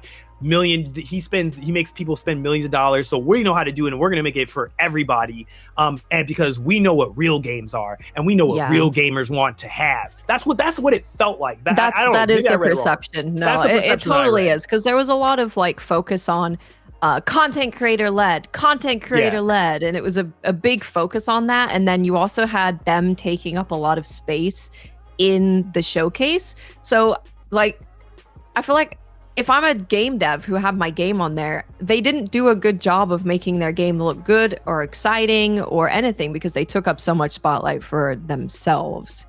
So yeah, it is the perception that it puts across. I'm not saying that there's guys who are like, we're the best and everyone wants to hear exactly what we have to say. But it is the perception that it creates. Yeah. And the lucky guy, I got no issues with him. I think he does a really good job on his Twitter. I think he actually promotes smaller stuff. I give kudos to him, definitely. But my guy, I get it. You love RuneScape, but when they went on a 5 to 7 minute rant about how much they love RuneScape and the new update, I get it. That is because you love it. But that's for the after show, bro. That's for something different. It sounds like from the live version, they lack of understanding that the presentation is supposed to be about for the viewer and just showing off the games versus it kind of felt more egocentric, like it was a live stream. That's what I said. We're not there for you. You're just a vessel to speak about the games. You should be able to use your credentials as content creators, or that you have a big amount of people who watch your content, to be able to then use that power, if you are, that reputation, to go out, find developers, and be able to get their faces in front of your audience and potentially more people. That's it. All you'd be like the middleman. I can't stress this enough. They should have perceived themselves as middlemen, but they kind of instead made themselves taste testers. You see what I mean? They should have been like, hey, I'm here to connect A to B. I'm here to connect gamers with games. Boom, kiss. But instead they were instead it was like, hey, this is like a wine tasting event, and we're gonna taste all these wines, and I'm gonna spend 5 minutes talking about these wines. Totally fine in a podcasting like us. This wouldn't make sense if we were doing this right now, talking about several games, that we want to showcase you guys. That's what I was saying. You can use your platform. I think using your platform to introduce people to games that they don't know about is really good. But have that be the showcase, right? And then you can absolutely have a space within this New Game Plus Showcase brand for you guys to talk among yourselves about the games, for you to do interviews. I think that's all fantastic. It should just be separate. Kudos to them, though. It's tough. Yeah. So, Did you, before I move on, was there anything y'all saw that was at least interesting? Feedback aside. Oh, yes. Watch, pull the list. I added I think 1 or 2. Okay, I got you. Far Far West, which I put in the DMs. I said we should play. It's a play test. It's like a is that co-op game? The co-op cowboy game where you go off monster slaying. Like Horde, kind of. Yeah. Was it, I can't pronounce this game. Watts, help me. Brekkekex. Oh, Brekkekex. Yes. That's a train game. Was that at the showcase? No, that's not showcase? the train game. I thought, was it not? I thought I saw it. Oh, the showcase was Densha Attack. Densha Attack. When I saw that, oh my god, that OST from that one, I want that OST now. Oh, was that the train, subway train thing? Oh yeah, that was fire. That was actually fire. Brekkekex, I don't think was there. Those thing is something I found out about later. It wasn't. I saw it on Twitter. Oh, you know what? I probably was watching the stream and you just had it open. I went and found things that looked interesting after the showcase because, one, I couldn't see what was going on. I had to go and rewatch the trailers because of the bitrate. Yeah. And 2, I think there were more interesting trailers that were Also, shown that day. Another Right piece of there. advice, I highly doubt they'd ever watch this, is somehow this video ends up getting to them or this link gets to them. It's cool that you're willing to showcase developers who are working on something that's in the concept phase or like the prototype phase, but I would say not really good for a showcase. I would say put it somewhere separate or make a separate, smaller secondary event for like, these are cool ideas that developers working on as prototypes. You're too nice for me, bro. I saw that. I said, get this shit the fuck out my face, Yo, bro. That was a waste of time. I understand personally. I know what that's like, and it's hard, and I think it's cool. I think there's a space for that, but I think those should be spaces like, okay, you know how a lot of gamers say they want to learn about how games are made, but they feel like game devs always hide behind a curtain and they don't really want to showcase or they don't really want to connect with them. I feel like if there's a separate event like that where it's like, hey, we're gonna allow you guys to like have developers talk about like, their thought process of something they're working on, that's cool. I don't think what you're saying. I don't think content creators or people who are watching a showcase want to see that shit. Nobody wants to see that shit, but I think there are people who are interested in knowing how what's the terminology? Save that for at the end, the podcast section, like an interview. Section, the after show. That's why like all these companies have an after show. But what they showed, that would have never left the email chain for me. I would have been like, I appreciate your interest, but we're gonna move in a different direction. Yeah, it's not ready yet. Come back next year when next year. Yep, that's what I would say. Like, I'll put you on a list so you're on a short list. We'll make sure you're front and center next time. So So, do you see anything on the list? Oh yeah, Dusk Fade. The developer said that. Yeah, they said that the developer said they're heavily inspired by Jack and Dexter. Y'all know that's one of my favorite games. So I'm copping that. I'm just looking this up right. Oh that train game looks pretty fun. That dragon game was kind of cool, but I think that was in prototype. So I don't know about that one yet. They ain't really show much. That was so very early, but I was like, oh, at least somebody's trying to bring. What was the name of that game we played? Century. The dragon game was the PvP game where you chase like Game of Thrones. You'd run each other down with dragons and try to like set each other on fire to kill each other. Century. It was called Century. We all played it. It was during the pandemic. Century Age of Ashes, PvP multiplayer dragon shooter. Where you were on top of dragons. I don't remember playing that. Man. No. I don't know. Maybe you played it with your other friends. Yeah. Maybe I'm sorry. Your other bitch. What y'all think about Distant Shore? Which one was that? Game? That was kind of like the Portal game. Like it reminded me of like Portal meets Mirror's Edge. I thought that looked cool. I think that looked cool. EXE Killer. That game. Yes, EXE Killer looked dope. I like that name too. That's a fire name. Yeah. Blood of Dawnwalker. I liked. Yeah, I think that'd be cool. Oh, they have a little Steam. They actually had decent games in there. I think if they would have cut the fat out, it would have been a much better show. We needed to be hyped about the games, but it was like it was just kind of a Last Man Sitting looked like some meme fun. The Expanse. I've been excited for that for a while. Yeah, the Expanse. That looks good. Yep. It was like one good game for every 10 they showed. Yeah, there's some good stuff. I mean, like I would say, like this is definitely. I think they have a good taste of like the games they were selecting, the ones that were like put together in like a vertical slice or almost ready to launch. They're good, but I think they should just make a rule. Your game has to launch this year or early next year. That should be the first rule. You have to have a release date or close to one, or you got to have something really substantial visually that we're just like, yeah, we want to show this. But like, I'll tell you show the cube.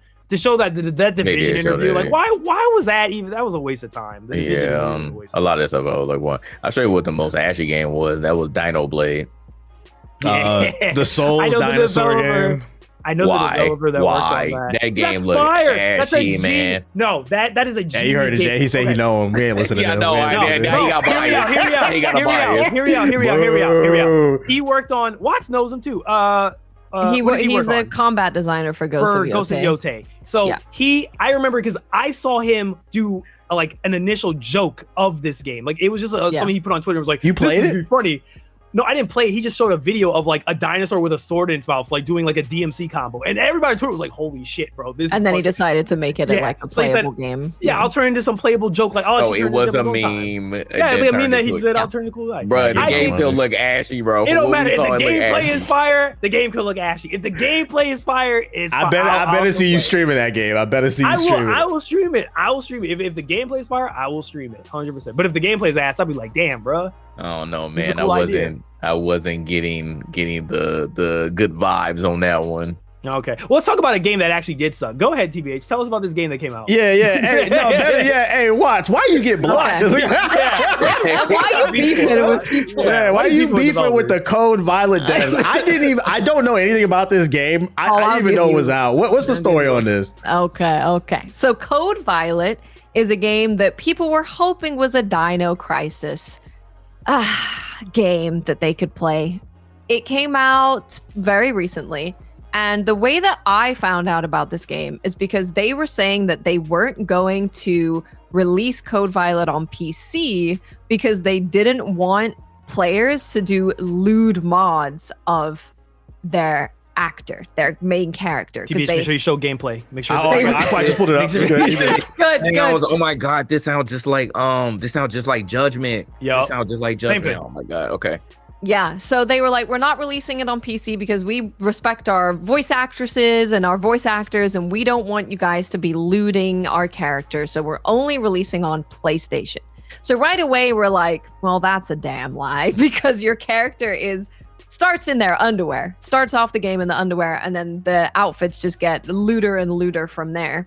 So we thought that was BS. I always said that the reason that they're doing it is because if they release on Steam, people can play for 2 hours. They can leave reviews saying how bad the game is, and then they can get a refund. But if you release on PlayStation, it's going to be really hard for you to get a refund. And the way that user reviews work there, it's just not quite the same.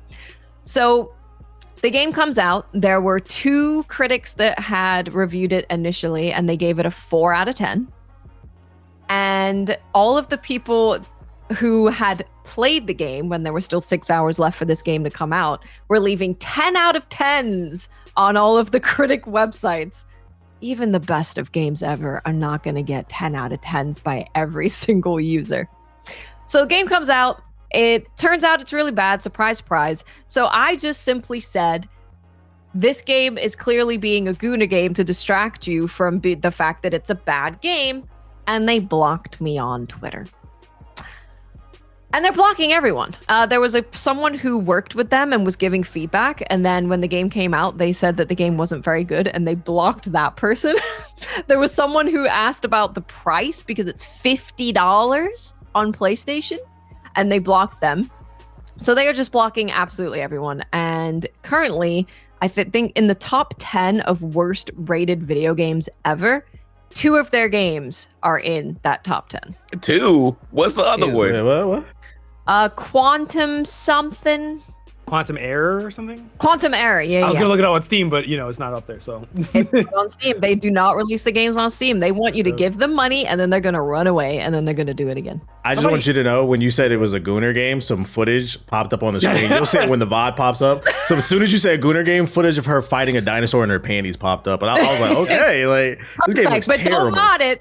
Don't mod it. Oh, it's so bad. It's like a Unreal Engine asset flip game where they're like, please look at her ass, be distracted. This is actual slop. This deserves a title. I can just tell from slop. This is slop, yes, bro. This is That's slop. what I'm saying in my tweet. This is literally the definition of I think slop. When people say, "Oh my god, this game is shit or trash," I was like, "Y'all really have not played bad games. That is a bad game. That is an actual with objective bad game." And I was gonna say bugs. Somebody brought it up too, which I thought was really funny. They had said that. Oh man, why is my brain's blanking on the? It was a really good point. They had said that. Fuck it. Somebody talk while I go find it. Yeah, you're okay. old. I'll give you an update that I found. I don't know how true this is. I don't know what's going on, but their name is Team Kill Media. So their LLC, their business of Team Kill Media, has been inactive since February 2021. Which means that they may actually be illegally doing business by having their game on PlayStation. So under Wyoming law, if you have dissolved an LLC like Team Kill Media did, because they've been inactive since 2021 for taxes, if it can continue to exist, but it cannot conduct new business. Which means that, they may very well be doing a little bit of tax fraud too. I'm gonna say allegedly. Allegedly, yeah. But I was gonna say, when you have to apply to these stores, you have to provide tax information. So I'm shocked that like PlayStation, they would have got the information because you have to provide it to the storefront of like your business. I'm shocked they let it through. Cert. Yeah, exactly. They should have been cert stopped if there was a problem. So maybe there's like maybe they renamed a new company. I don't know. Maybe. Somebody brought it up. I found the tweet now. The tweet was, which I thought was really good. They said, this studio is top tier slot merchant. All their games suck. It's just a real throwback outfit. This is genius. He said, back in the day where you'd accidentally buy a game that was an absolute clunker on the PS2 because the box art looked cool and it was only $14.99. This studio was born in the wrong generation. I was like, I agree. I was like, but now they're charging $50. Yeah. I was like, oh man, this had been like a joke game and been like, maybe someone like unironically makes something like that. Like, oh, it's a joke game that goes back to one of those trash games, but it's only $5 or something like that. You can get a good laugh. But $50 and then doing all this hiding and trying to make it sound like it's, oh no, people are just hating on us. The devs are weird. The devs are real weird. What are you about to say, Jay? So they're an American company? Yes. Okay. How do we already hit Mind's Eye? Like, damn, we already. like, Mind's we Eye Bad games are back, baby. Yep. That's crazy. I'm literally looking at their Twitter, and it's just them retweeting everybody who's saying something positive. And again, it could be bots or not. Who knows? One person said, "Thank you for making a great old school game for us true fans, and the real ones know that things ain't perfect and have common sense in life. Hey, don't respond to haters and negativity. Win in silence because that's how you win. Responding back to positive people. Like, all right, bro. Anyways, so getting into it, because I have not seen the entire scope of Code Vein. I've just seen people getting blocked left and right. What is so bad about this game other than it trying to be Dino Crisis and not living up to those expectations? So it's 5 hours long for $50. Another reason why you don't want to put it on Steam, because 2 hours is almost half your game. There's so many bugs. There was a bug where people were having an issue with their inventory and it's just permanently broken, so they can't pick up stuff. So they need to fix that. The way that the audio works, it's like super crunchy and weird audio. There was a clip that I watched because I've tried to watch some gameplay of it, and they're shooting like a dinosaur in the ceiling, and there's the muzzle flash isn't coming from the gun, it's happening on the ceiling. So it's just a really bad game. And I think releasing a bad game is totally fine. But when you're charging $50 and you're doing a bunch of excuses as to why you're not putting it on Steam and you're only putting it on PlayStation, it rubs people the wrong way. So then people really want to be like, your game is terrible and I need you to know how bad it is. I can just tell from looking at the review footage, this is a bad game from the eye test. I mean, the shooting's not smooth. The enemies are clipping. I could tell the AI is dumb. The dinosaurs are just running straight at them. And then I just saw an animation where the dinosaur jumped on top of the lady and then did nothing. It just stood over her. Like, so you could tell like this is just some shit they threw together in like 3 months. This is what an objectively bad game. It doesn't pass the threshold where it becomes subjective. This is objectively a bad game. Yep.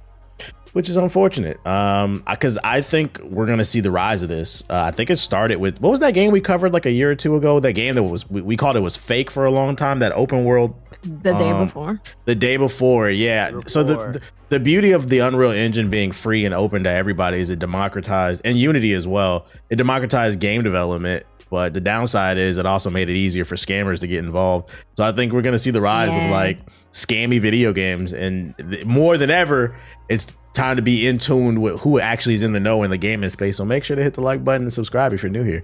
I'm looking through some of these accounts that they're retweeting, by the way. So many of them have like 2 things on their profile. Yep, that's a red flag. They're just liars, man. They're just like scummy liars. If you want to make a bad game, go ahead. You want to put something together that's like cheap and cheerful, and you put it on the store and you're like, yeah, we know it's kind of bad. Buy it for $10. People won't be mad at you for that, but it's you being liars and weird that makes people mad. Almost none of them have a check. Somebody said that they just got a platinum for this game. All right. Anyway, platinum just for playing it. Yep. Let's talk about an actual good game. Rumors are surfacing again that a Witcher 3 DLC expansion is coming that'll bridge the gap between the 3rd and the 4th game. Apparently, IGN Poland has known about this for some time. And in some new details, they said that the 3rd expansion will add a new map It's a desert environment. It's rumored to launch in May. It bridges the gap between 3 and 4. It's expected to be massive, the size of Blood and Wine, which wasn't that like 30 hours, I think. Most likely will be available on PS5, Xbox Series, PC. No last gen. Shout out to no PS4. And then it's being developed by Fool's Theory, who's also developing The Witcher 1 remake. It's only a matter of time before they announce it. I see your face, Ethos. What's this doing for you? You said it was long as Blood and Wine? Yeah. Oh, I thought it was That's gonna be something crazy. small. That's crazy, yo. They got a story to tell, bro. Oh, Assuming this is true. back. Keep in mind it's a rumor. We back. No, I believe it. I gotta believe it. I I wanna believe this shit, bro. I did wanna believe in this shit. Oh my goodness. This shit real to me, man. I gotta believe in it. I mean, I'm a big Witcher stan. I love Witcher. So I'm really excited. It's about time. I mean, this is a good little, little taste, little snack before we get to play Witcher 4, which I'm guessing is going to be coming out. Might be coming out earlier than I thought. I thought it was going to come out until like 2030, so it might be closer than I thought. Maybe they're waiting until next year or the year after that. I don't know, but yeah, I mean, I'm gonna take it. It's gonna be on Witcher. Like, it'll be actually Witcher 3, like the 2015 game. Like, it's not like some standalone. That I don't know. It didn't say it in the details. It didn't say. Okay, that's what I'm curious about. I know that this studio, I can't remember how it was started. I don't know if like CD Projekt like acquired it or something like that, but I think like what the article said, like they're working on so that CD Projekt can focus on Cyberpunk 2 and Witcher 4. They use them to help them. Like, all right, they're gonna remake Witcher 1, which needs a remake bad.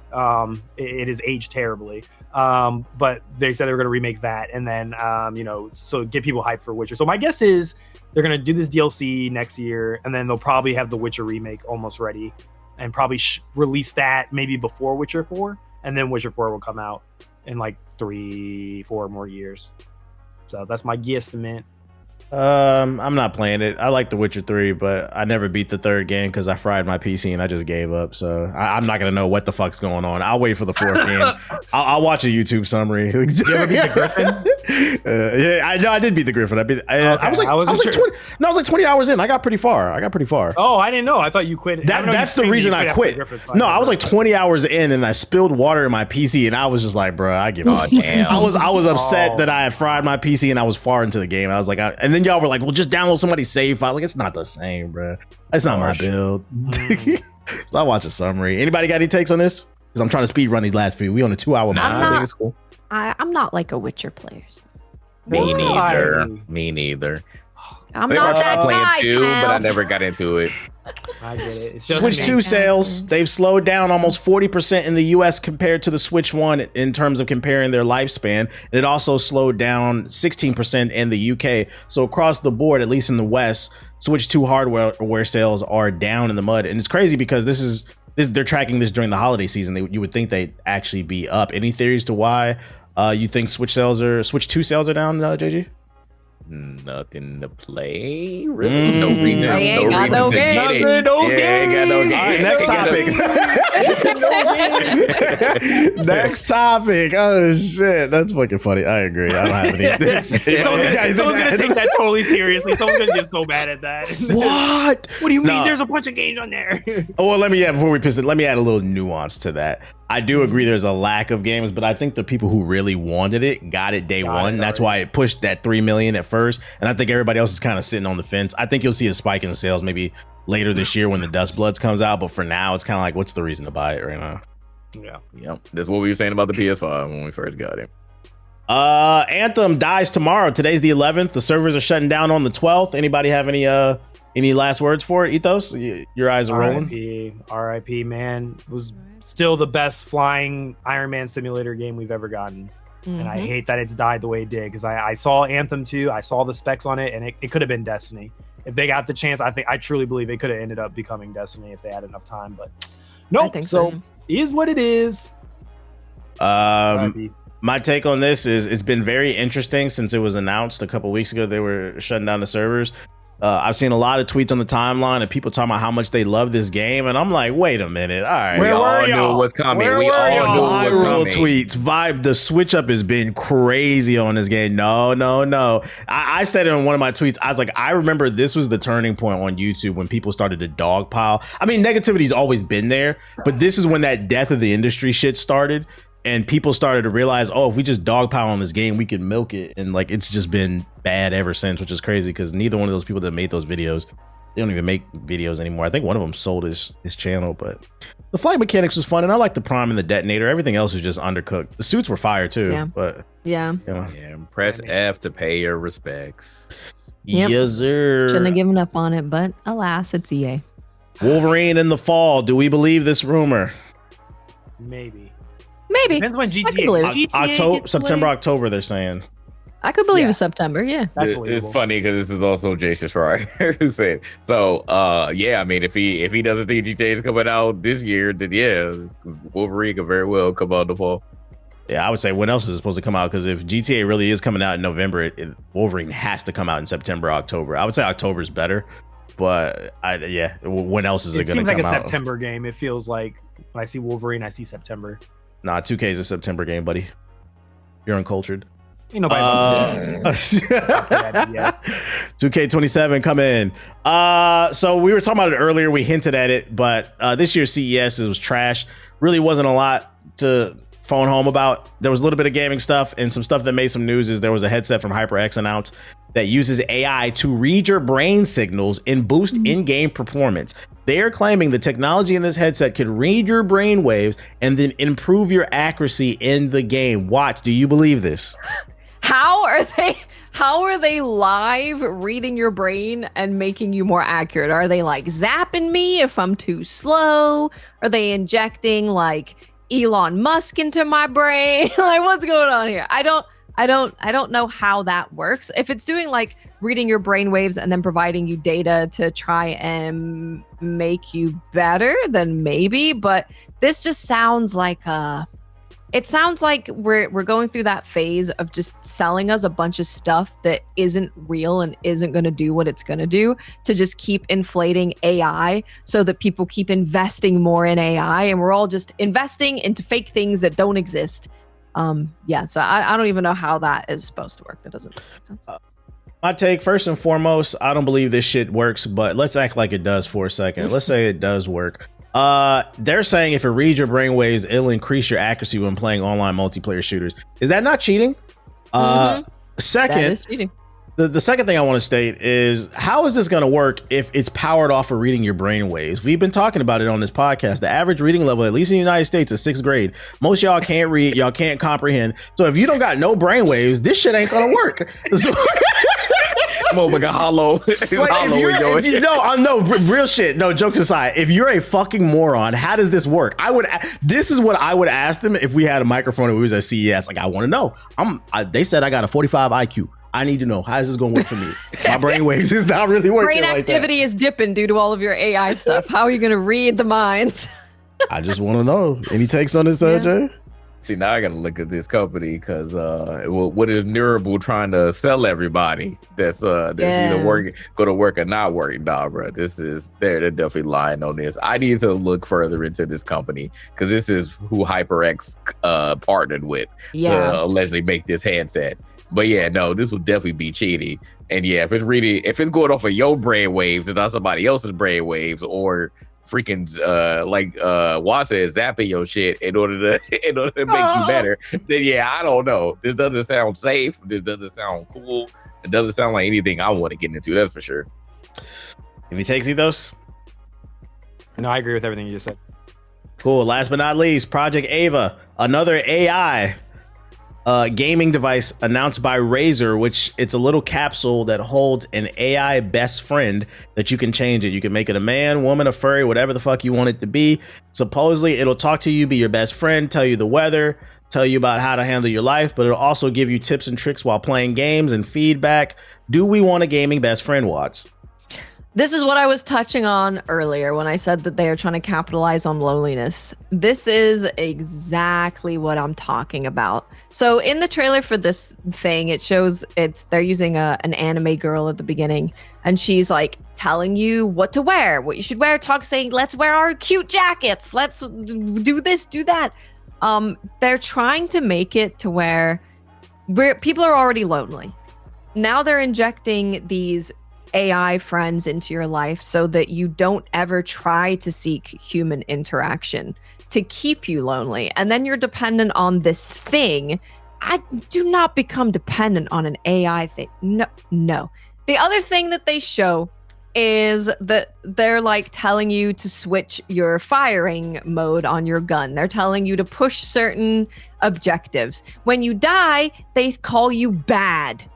I do not want a little anime girl on my desk, powered by Grok, by the way, undressing women and telling me I'm bad at video games.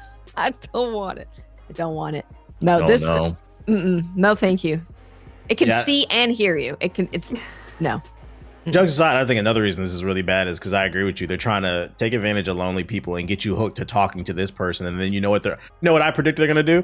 They're going to get you hooked for free, give you a free sample, and then get you hooked. Then they're going to be like, hey guys, having this AI powered thing is really taxing on our computers. So we're adding a $20 a month subscription if you want to talk to your friend. At that point, you talk to your best friend, your AI friend, for 6 months for free. You're addicted. Now you got to pay the subscription service, and now you're hooked. That's what I predict is going to happen. I think it's going to get even worse, where they're going to start trying to control people, or then that you're not going to be able to afford a computer. So everyone's going to be doing cloud gaming, talking to their AI friend, and all of this is controlled by billionaires that they can just turn it off at any point.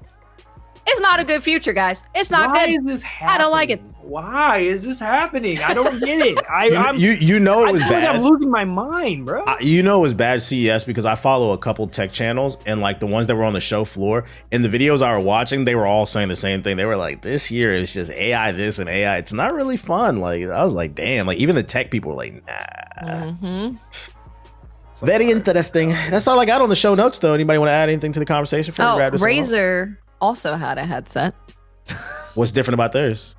Their headset is providing information to you constantly, so it can see and it can hear.